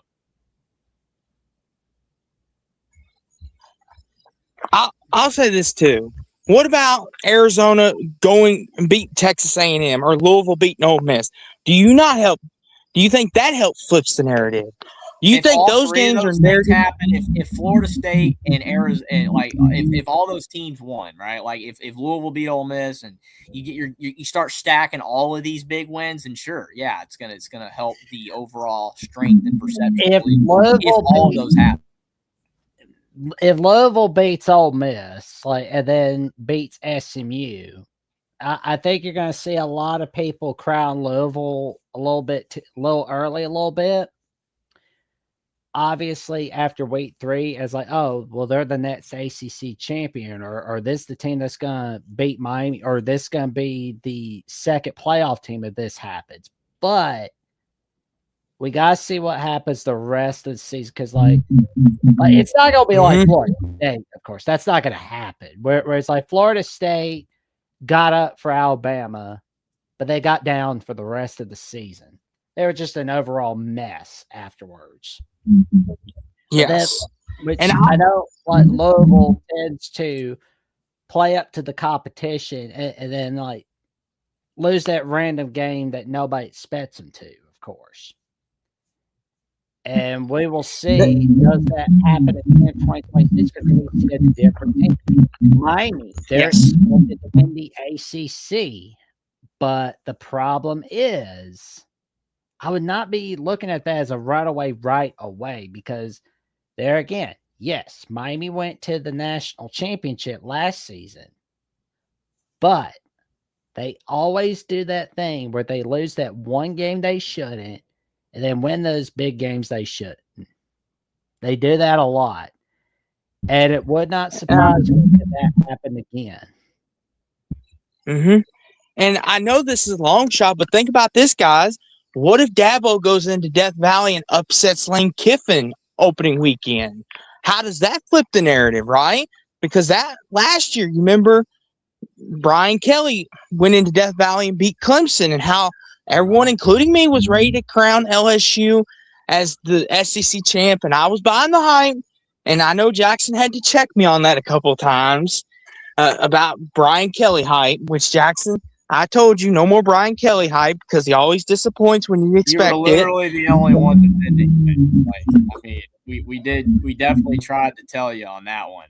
Yeah. I mean, I'm typically you are on that, where I try to defend a lot of coaches, but I got burned on Scott Frost. I literally was on a show on Mark Wright, Voice of College Football main channel many years ago defending Scott Frost, and that was terrible. That was a mistake. I admit that was a mistake. I mean, I was like, oh, Scott Frost, it's just been bad. No, there was a lot more going on there, and it is what it is. But Brian Kelly just was not the guy. If people are saying Kalen DeBoer is not the guy at Bama, it's still time will tell. But Brian Kelly was never the guy at LSU from day one. Was never the guy, ever. No. And I'll say this too. Like I said, these upcoming weeks here, there's a lot of games on this college football schedule that will be big for conferences. Now, obviously, if the SEC and Big Ten win, then it'll just be, okay, we expected that to happen. What's new? But I just want to throw that out there, Jeffrey. You want people talk about the ACC and the Big 12 wanting respect? Well, they went out and scheduled somebody big time. And I know Jackson loves those kind of things. So, Jackson, those teams automatically should get your respect right there, Jackson, because you always talk about you don't want teams to be wimpy wimps and not and schedule away. Well, guess what, Jackson? They're running towards it. They're like, bring it on. And you saw, too, and Jeffrey, I know you saw this, but did you see Kurt Signetti's comment where he said, why should we have to play Notre Dame? They're not in a conference. That is definitely what we've been discussing, and we didn't discuss that particular part of what he said. But again, I kind of in a roundabout way understand what he's saying, though. Even though the Notre Dame being in a conference thing, I don't really care, man. Like they do whatever they want, right? I don't really care. I'm not one that's like, oh, they need to join a college. I really, really don't care. But the narrative is in the college football space, fans that are not Notre Dame fans and a lot of the media is that they do need to join a conference. Because, yes, when you're talking about this cupcake schedule stuff, Indiana's got a cupcake schedule because of the non-conference. Well, that's Notre Dame's entire schedule outside of like a team or two. You know what I mean? That's their entire schedule. So it's like Notre Dame, Indiana can go 10-2 this season and make the college football playoff. Notre Dame just went 10-2, and they didn't make the college football playoff. So that's kind of starting to tell you something, right? Like there's a message being sent. Well, Notre Dame, your schedule sucks, and because you're not in a league, you got to go 11-1 or you're not getting in. That's what's being told here. So it's like I get what Cignetti is saying there to an extent. I don't really care because, like I said earlier, it's a game that doesn't have to be played. Yeah, I would love to see Indiana Notre Dame play, but college football is not being predicated on who you play. College football is being predicated on how many games you win. And unfortunately, unless that changes, then Cignetti's approach is the correct approach. You don't have to it. You don't have to agree with it, but that's just the way it is. I mean, if you're going to make it harder for yourself to make the college football playoff by scheduling a game you don't have to have, it's all about the playoffs. Like I said, if you think about it from a pre-2014 standpoint, if this was just the BCS, only 2 teams make the national title game, then the rest of the games do not matter then, right? Like, oh, well, we lose a game. We're already eliminated from the BCS pretty much. It's like it's okay if we schedule another tough game and go 10-2. We'll still make a New Year's Day. It's all about the playoff now. So, again, you're making it tougher for yourself to play a game you don't have to have. You need to mandate then that all these teams need to play a tough game or miss the playoffs or whatever. Like that's what they're going to have to do.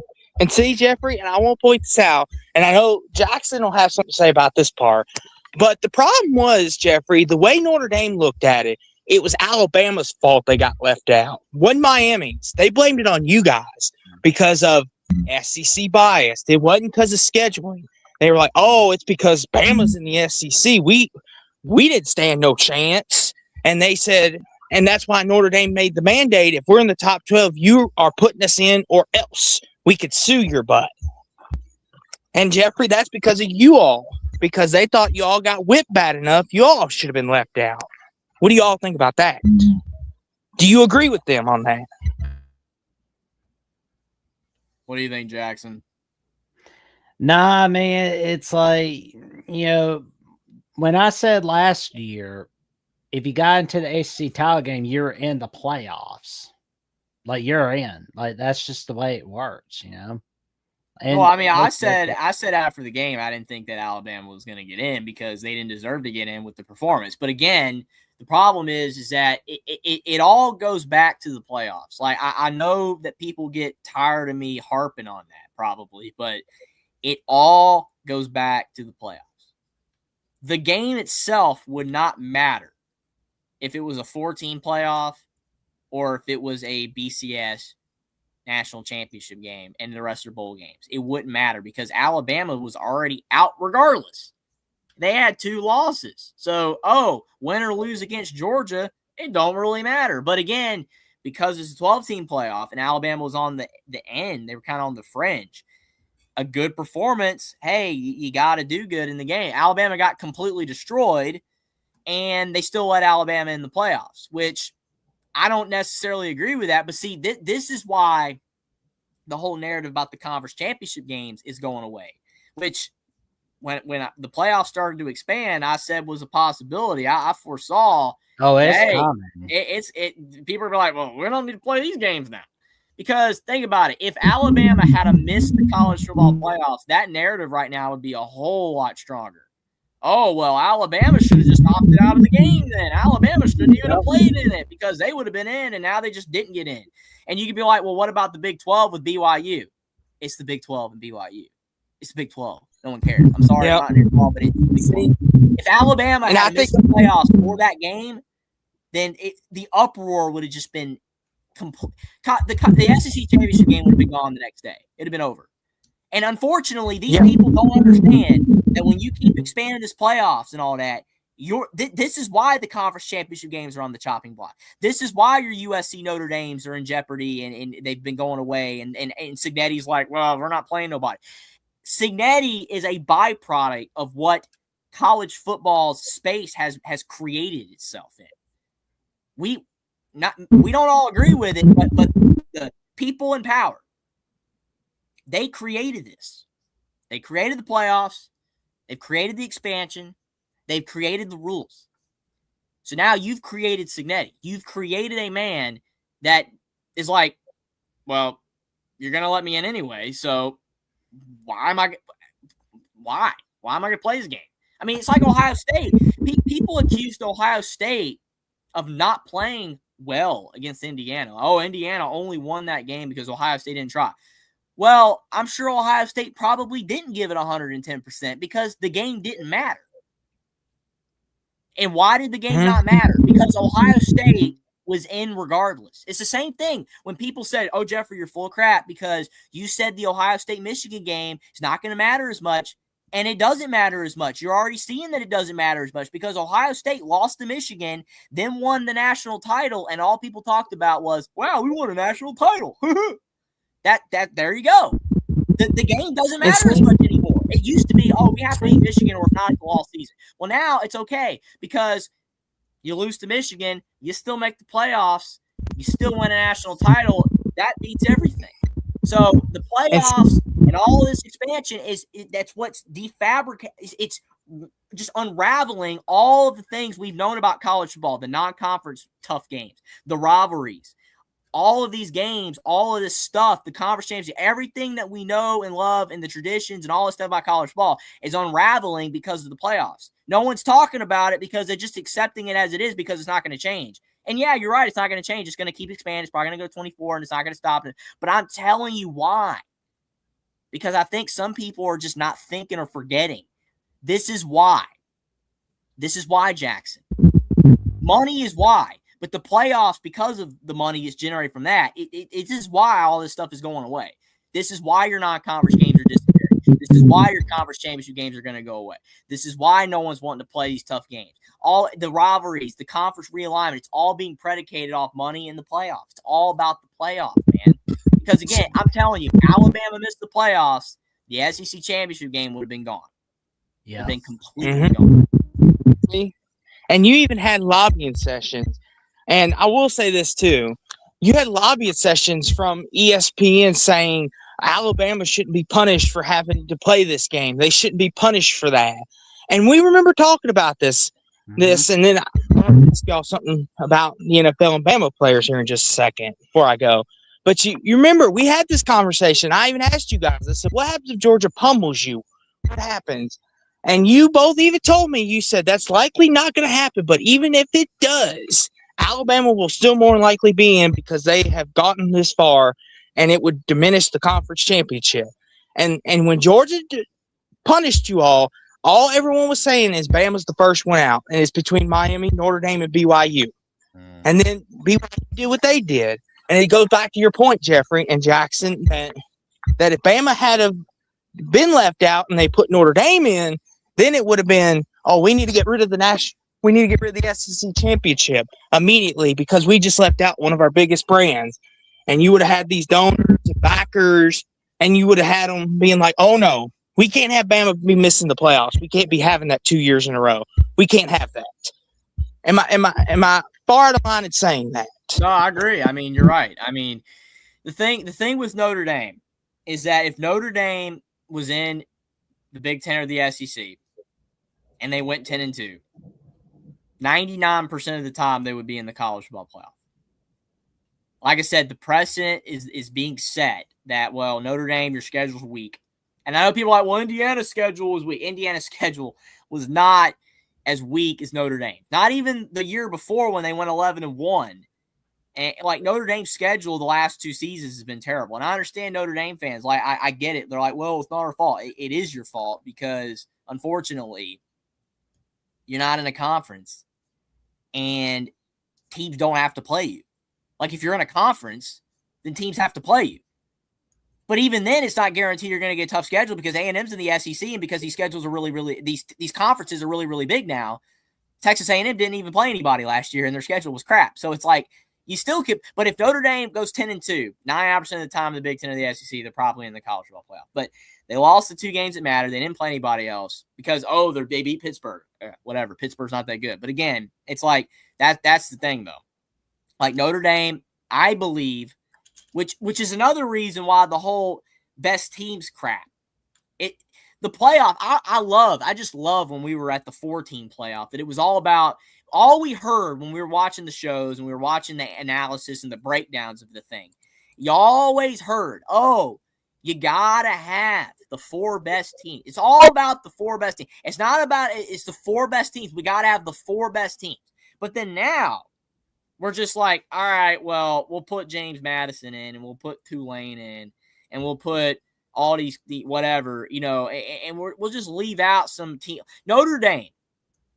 That's why DeReal, like people disagree with DeReal, but to DeReal's point, Notre Dame and Texas, on paper, are one of the 12 best teams last year, especially Notre Dame. Notre Dame absolutely was in the top 12 as one of the 12 best teams. I mean, they literally played 2 top 10 teams and barely lost to both in week 1 and week 2. And then every other game they blew out because they didn't play anybody, but they clearly were one of the 12 best teams. But the committee was like, you didn't play anybody else. And we're just going to put Alabama in. Because ultimately, Alabama's the reason. Like, they did the whole head-to-head thing with Miami, which I still don't think head-to-head should be beyond end all, which people disagree on that too, but whatever. I get, head-to-head should matter. I get it, but I still think Notre Dame should have been in the playoffs regardless. But like they were dead set. Miami's going to get in, AC representation. They had the head-to-head. But Alabama getting in is why Notre Dame missed the playoffs. And it is what it is. It is what it is. Because Alabama was the only 3-loss team to get in. Notre Dame would have been the last 2-loss team in the college football playoff. But again, they couldn't let Alabama miss the playoffs because of them making the SEC championship game because they knew the consequences. Like I said, they could leave BYU out. It's fine because it's BYU. I'm sorry, but that's just the way it is. And I'll say this too real fast, Jackson, before you go, and then I got one more question. I think too a lot of it had to do, and I think what happened with Florida State and Alabama when we had the 4-team, right, Jeffrey? You're talking about how the 4-team, we got the 4 best teams, and they compared all the schedule stuff.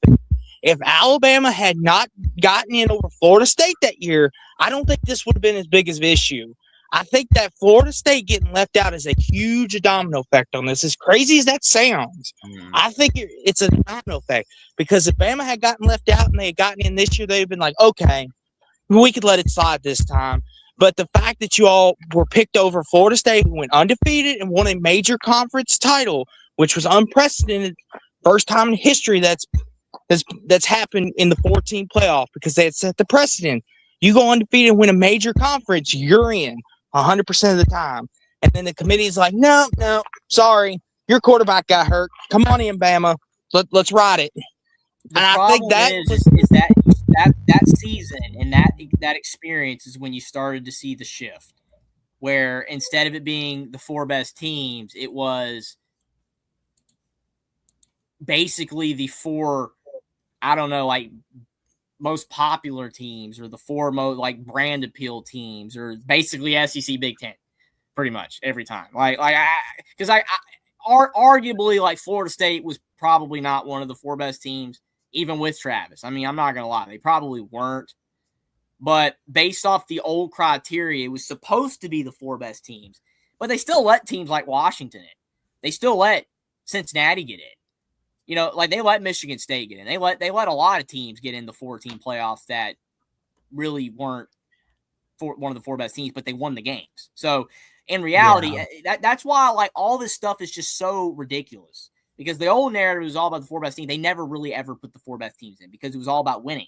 And then the Florida State situation was like, oh, well, winning doesn't matter anymore because X, Y, and Z, injury, and we don't think they're actually that good. So, I mean, granted, Florida State would have got blown out. We saw it against Georgia, obviously. Like, they would have got blown out, but they still deserve to get in the daggone playoffs because they won the games. But again, that was the changing tide. They started going away from the teams that won the games, no matter what conference you were into. Let's put we think they're the 4 best or the 4 most powerful or the most popular or whatever. And then they expanded the playoffs, and now they're just putting whatever. I mean, let's put James Madison. Again, I respect James Madison. I respect Tulane. But thinking these teams got a chance is ridiculous. Like, Arizona State almost beat Texas. For one thing, Arizona State's not James Madison either. Like, to give Big 12 credit. Like, there's a difference between the Big 10 and the SEC and then the Big 12 and the ACC and everyone else. There's gaps here, okay? Like Arizona State almost beating Texas is like, okay, that's possible. If James Madison was able to beat Oregon, that would have been huge. That would have been like, if Arizona State beat Texas, people would have been like, wow, that's crazy. If James Madison beat Oregon, that's like, oh my gosh, what the, there's a difference. Okay. But like 99.9% of the time, James Madison's not going to beat Oregon. And if the one time that it did happen, people are going to be like, well, see, this is why they should be in it. I thought it was about the best teams. Why are we not putting the 12 best teams in? Why are we not putting the 4? The whole narrative falls apart when you start breaking down what the city actually does. And what they actually do is never what they say they're going to do. They never do. Like I don't have anything against the people because I know it's hard to do what they do. It's not easy, but I'm just saying, especially with now adding on more teams and all these rule changes and all the conferences got to be represented, which I still think is crap because again, it's not like the 90s anymore where the conferences were very similar. These conferences are so unequal in footing. Why are we rewarding teams that aren't good to be in the playoffs? So again, they're not putting the 12 best teams in. They're just it's a mismatch of rules. Like again, if Notre Dame was in a conference, they'd have been in the playoffs. But since Notre Dame's not in a conference, they're not in the playoffs. But we let James Madison in because they're in a conference and they won their conference championship game, even though they got blown out. Notre Dame would have been way better than James Madison, but no one argues for that. So again, what are we doing? What are we actually doing? What are we trying to do? Who are we trying to appease? It's not appeasing nobody because every which way you slice it, somebody's mad and something's wrong. So you're not fixing anything. You cannot just, Notre Dame should be in the playoffs because they're not in a conference. But you let James Madison in. And see, and I'll say to Jackson, I want your thought on this, and Jeffrey. Rest in peace to, God bless his soul up there. Mike Leach had one of the craziest ideas, but he was like, why don't we just do March Madness? Put 64 teams in and just have an all-out tournament. And, like, listen, now part of that might have just been him like you did. But also kind of serious.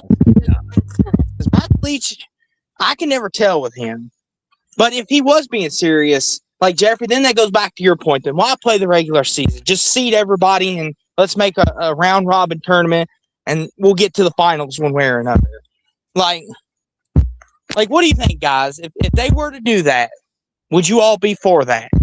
No, I would absolutely not be for it. And I mean, I still would rather be the BCS or even the 4 team. I mean, I would take either or over the current system, but it's never going to go back. I like a +1 system where everybody plays in their bowl games and then the 2 best teams are determined from each of the bowl games afterwards. The problem I have is again, not even the fact that I just don't want a 64 team playoff. I even 24, I don't want it. I don't want to see it. Right? I don't want it. But if it happened, the players are getting paid now. Cool, right? They're getting paid. They're making a lot of money. Great. Awesome. Fantastic, right? The problem is, it's like, yeah, even though they're getting paid and they're basically professional athletes, so now we're going to have them play possibly upwards of like 6 to 8 more games. So it's like, yeah, that's great. So you think about the amount of injuries that are going to happen. I mean, it would get a lot flukier, man. So, if you were the best team in college football, that's what makes March Madness special because the best team in college basketball most years doesn't even win the thing. There are some years where we've seen that, like, that team, it's like, yeah, that's the best team in college basketball. They look like far and away the best team, and then they lose in the Sweet 16 because you just play bad, right? So it's like, but especially in football, like if injuries happen, like, you're in the Sweet 16 round of the 64-team playoff, and the best team in college football that year, Ohio State, their starting receiver gets hurt, and their starting running back gets hurt, and then their D lineman gets hurt, and then the quarterback, he's got a hobbled leg, and he's going out to trying to throw the ball, and he's getting sacked or whatever. It's like Ohio State loses to like LSU or something, and it's like, like that type stuff would start to occur because it's attrition, right? Like your guys are going to start going down because you're playing an extraordinary amount of games. You already saw with Indiana, they played 16 games, the amount of injuries they had. I mean, one of their defensive linemen, Stephen Daly, got hurt celebrating. He was jumping up and down a little bit and just completely blew his leg out because of the fact they were exhausted. I mean, stuff like that can happen when you're playing way too many games. I get they're in great shape, and I get they got great equipment, and these schools are heavily invested. And again, they're also getting paid, so you could be like, well, you know what? They should be able to they can handle this. They're getting paid a lot of money. That's fair. But what wins it too much? How wins it too many games? Yes, it's a war of attrition. Like if me, you, and Jackson all right now played a 20-game season, me and Jackson and you would probably be hurt by game 12. We might make it through a full season, but make it through the playoff. Like we'd pull a hammy or we'd pull a muscle, and we'd be like, oh, that hurts. And you because we're normal people, like we're normal sized people. They're professional athletes, and they're over here pulling hammies and legs, just celebrating, like you said, Jeffrey. Just imagine what that would do to a normal human body like ours. Yeah, because you think about it, right? Like in the past, you had, in the way past, a lot of college ball teams didn't even play 12 games. They played 11 regular season games, or maybe 10. Like you go way back, it was less. But like even now in the modern era with 12 regular season games, then you would have your conference championship game 13, BCS or bowl game 14. That's it. 14 was the maximum. Most teams it was 13 because you didn't play in your conference championship game.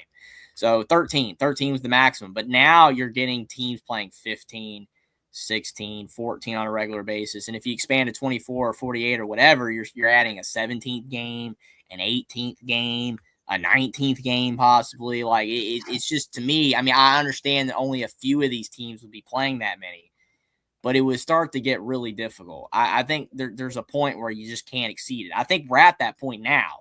I don't think we should expand or exceed it anymore, but we'll see. Again, everybody's saying 24 is going to happen, so it's like whatever. Again, it don't matter how many times I say I don't want it. It's going to happen whether I don't want it or not, or whether you guys don't want it, or whether anybody don't want it. If they want to do it, they're going to do it. But I don't agree with it, but that's just me.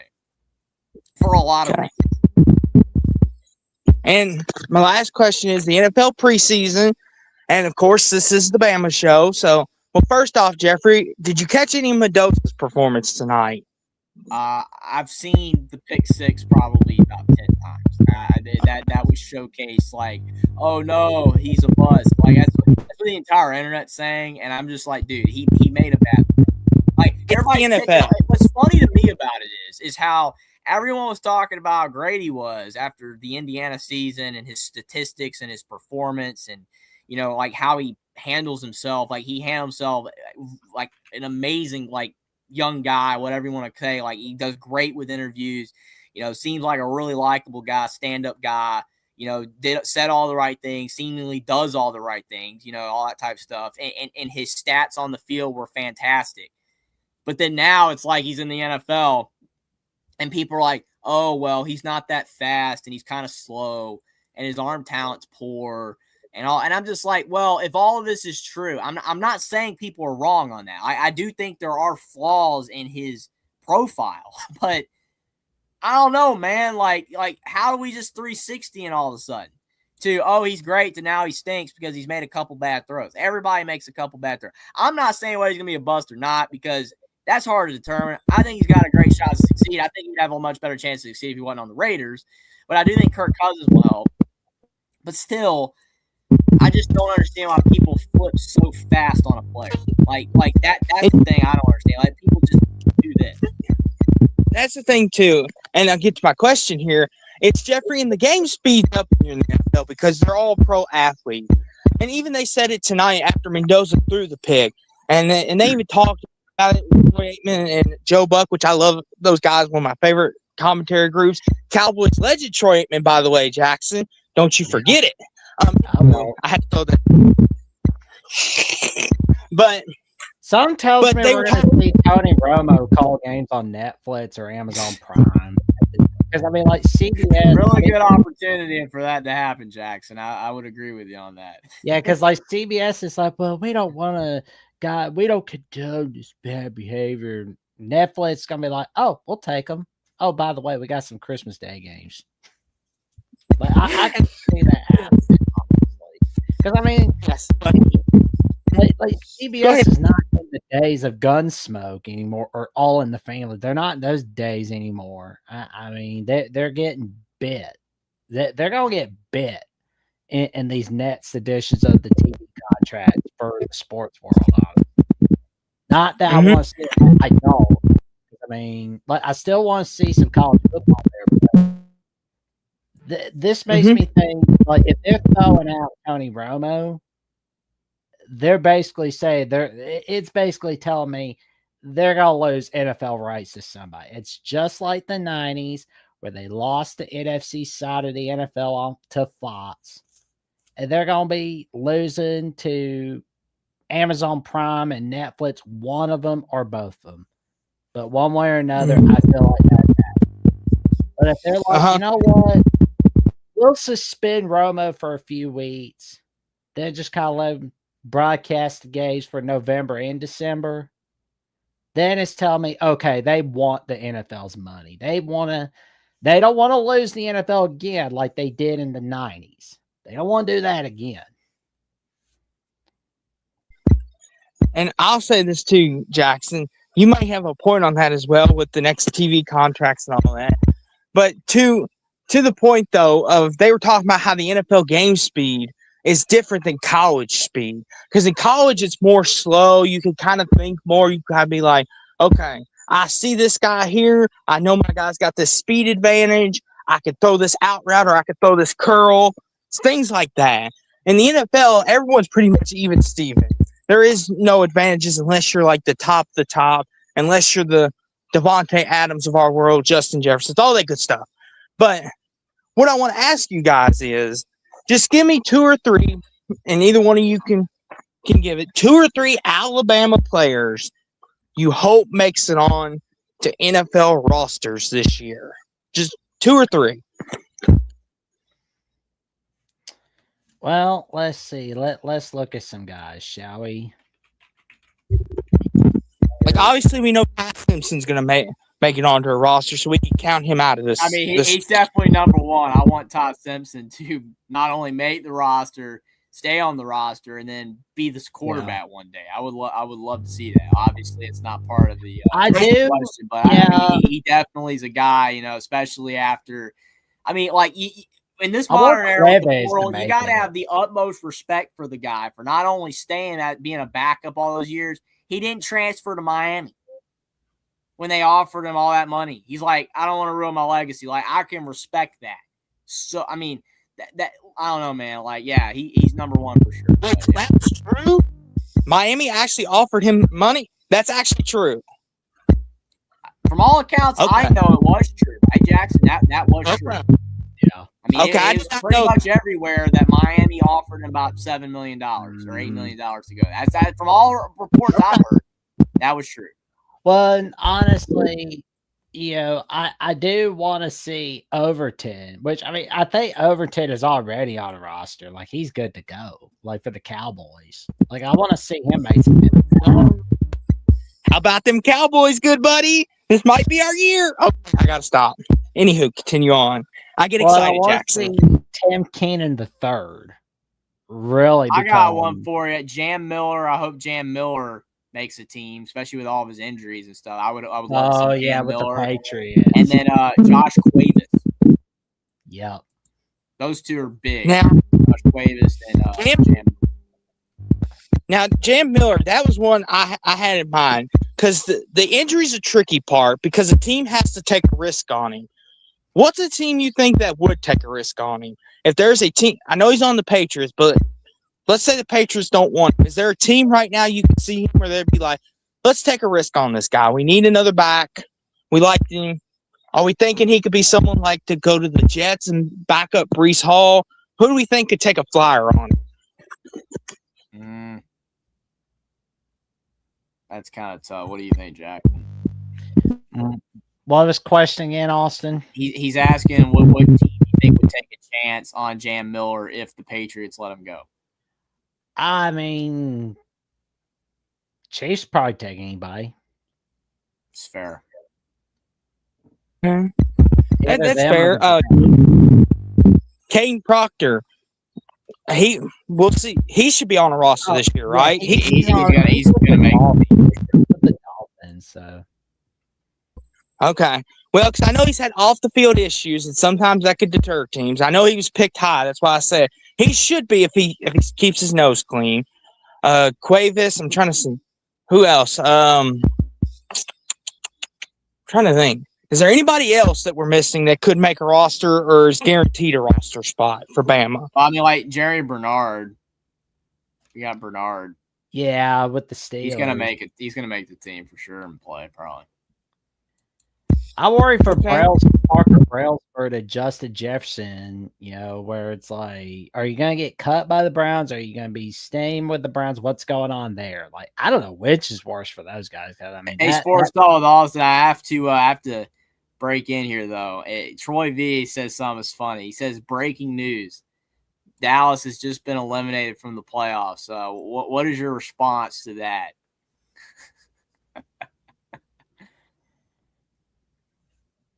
I was reading the comics. I saw that. And Troy, all due respect for good buddy Jackson and Jeffrey, because I love those guys and this is their channel. Troy, I do not condone that comment on this channel. I'm going to need you to fire him and strip him of his privilege. Troy, if you want to talk to the Cowboys, come over to our channel. Thank you very much. Oh, man. And you yes. Yes. I think honestly for tonight, I think before we sign off for the night. That's funny. Oh man, we've got a little something we're looking forward to for back to school week. Oh right, we're not. Man, it's like I'm not some kid, but we know somebody. We know people. We know plenty of people with kids that are definitely out shopping for back to school. Extended family, you got cousins. And your nieces and nephews probably going back to school.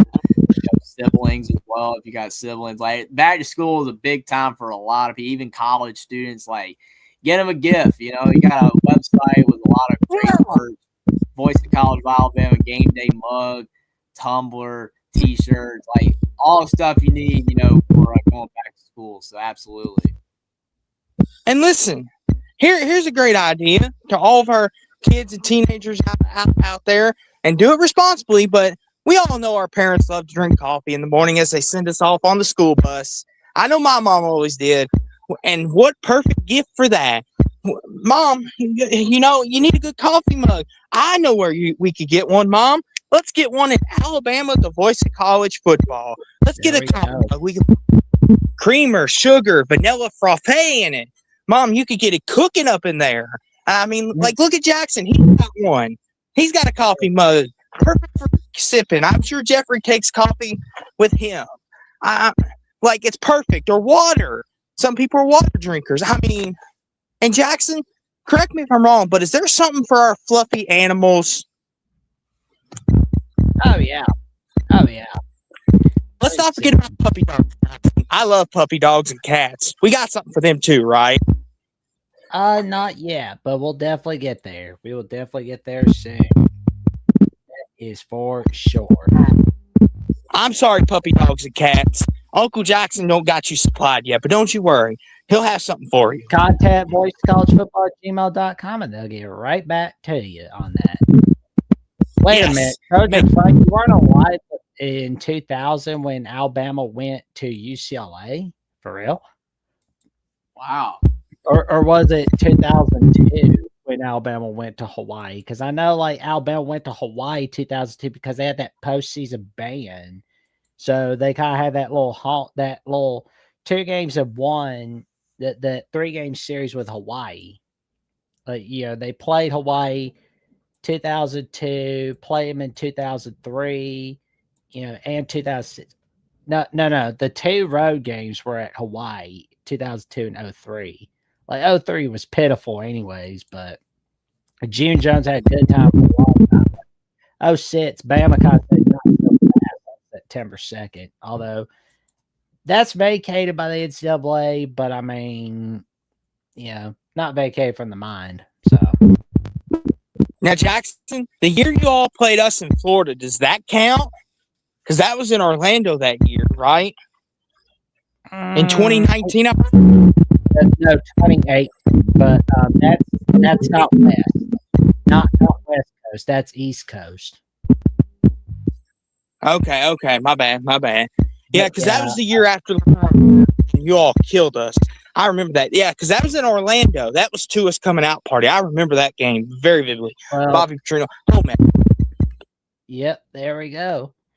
Well, we're going to sign out here for tonight, but before we get on out of here, Austin, what have you got going on in your world, good buddy? Oh, well, Jackson, I'm glad you asked, good buddy. There's a certain somebody on this panel I recently did a live stream with, and we all know the preseason.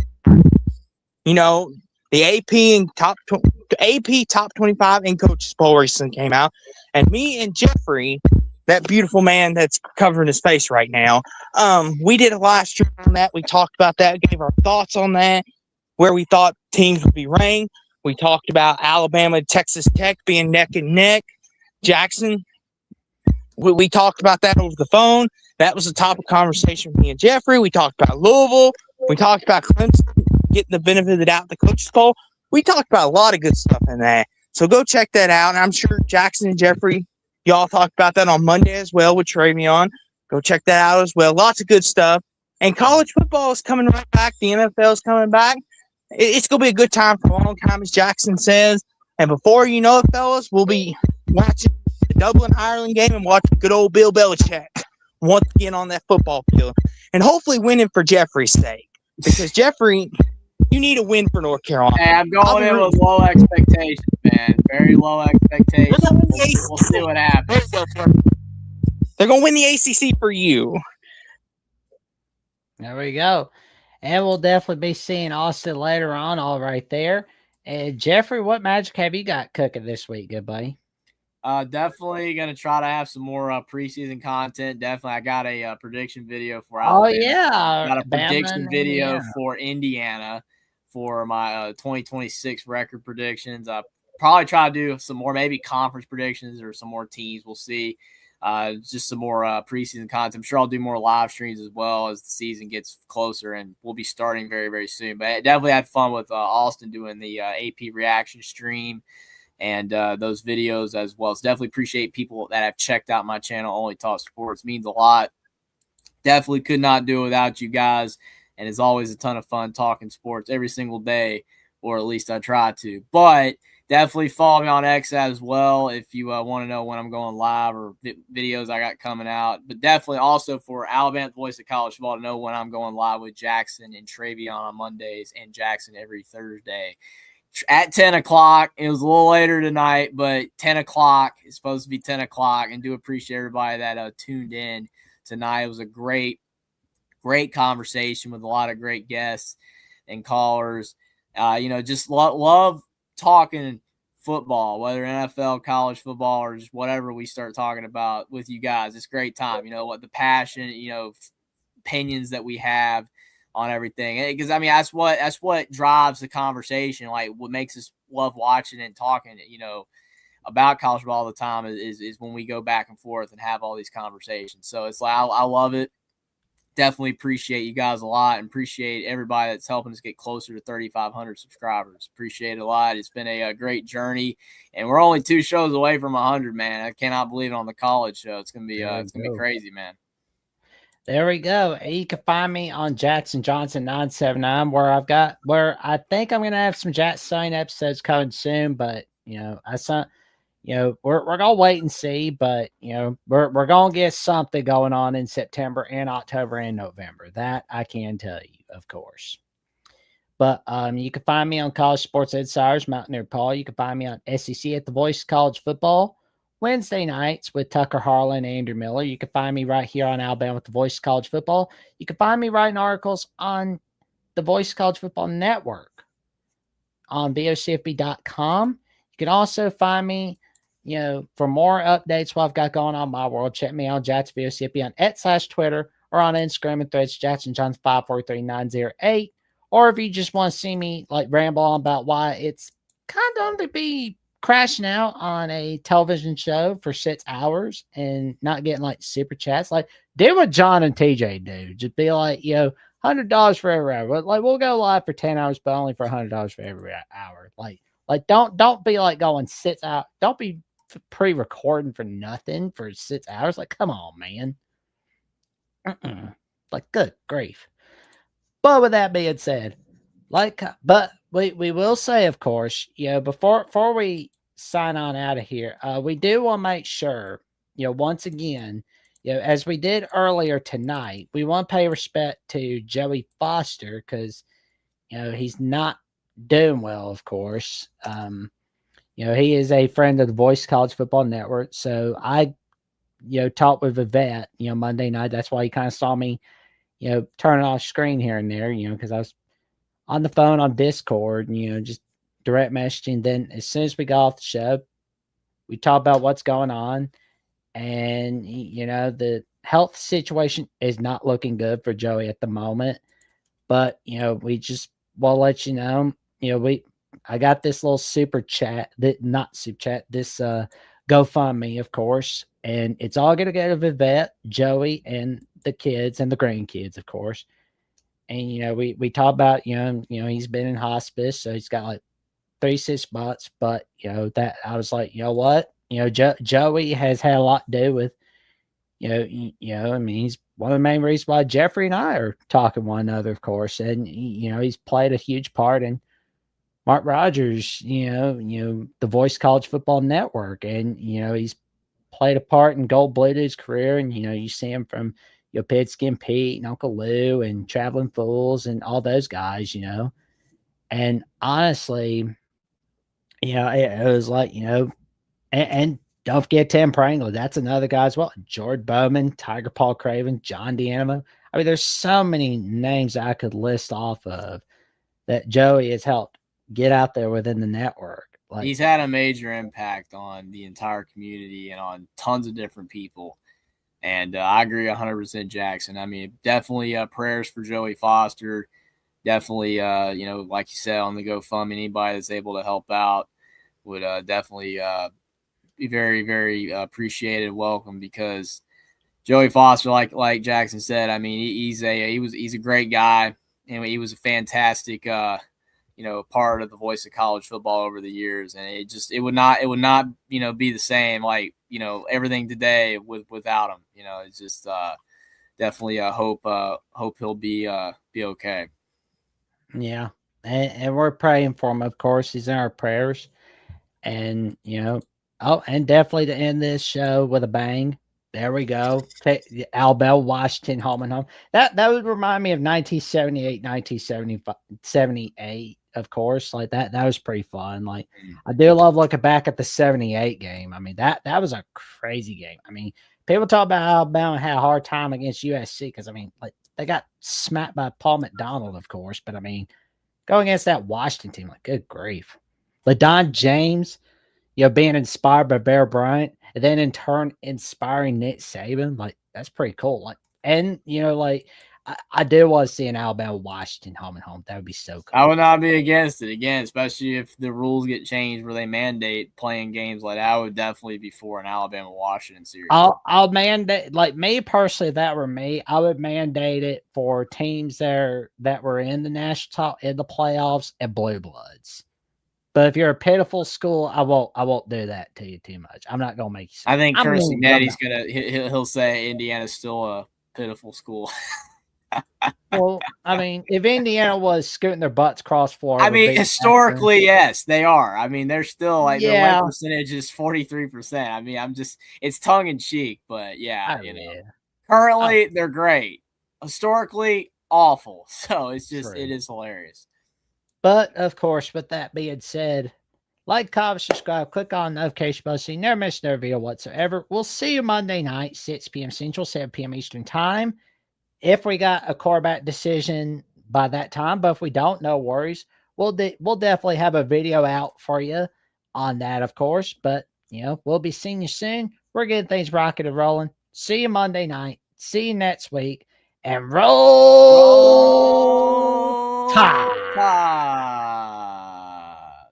Good night, everybody.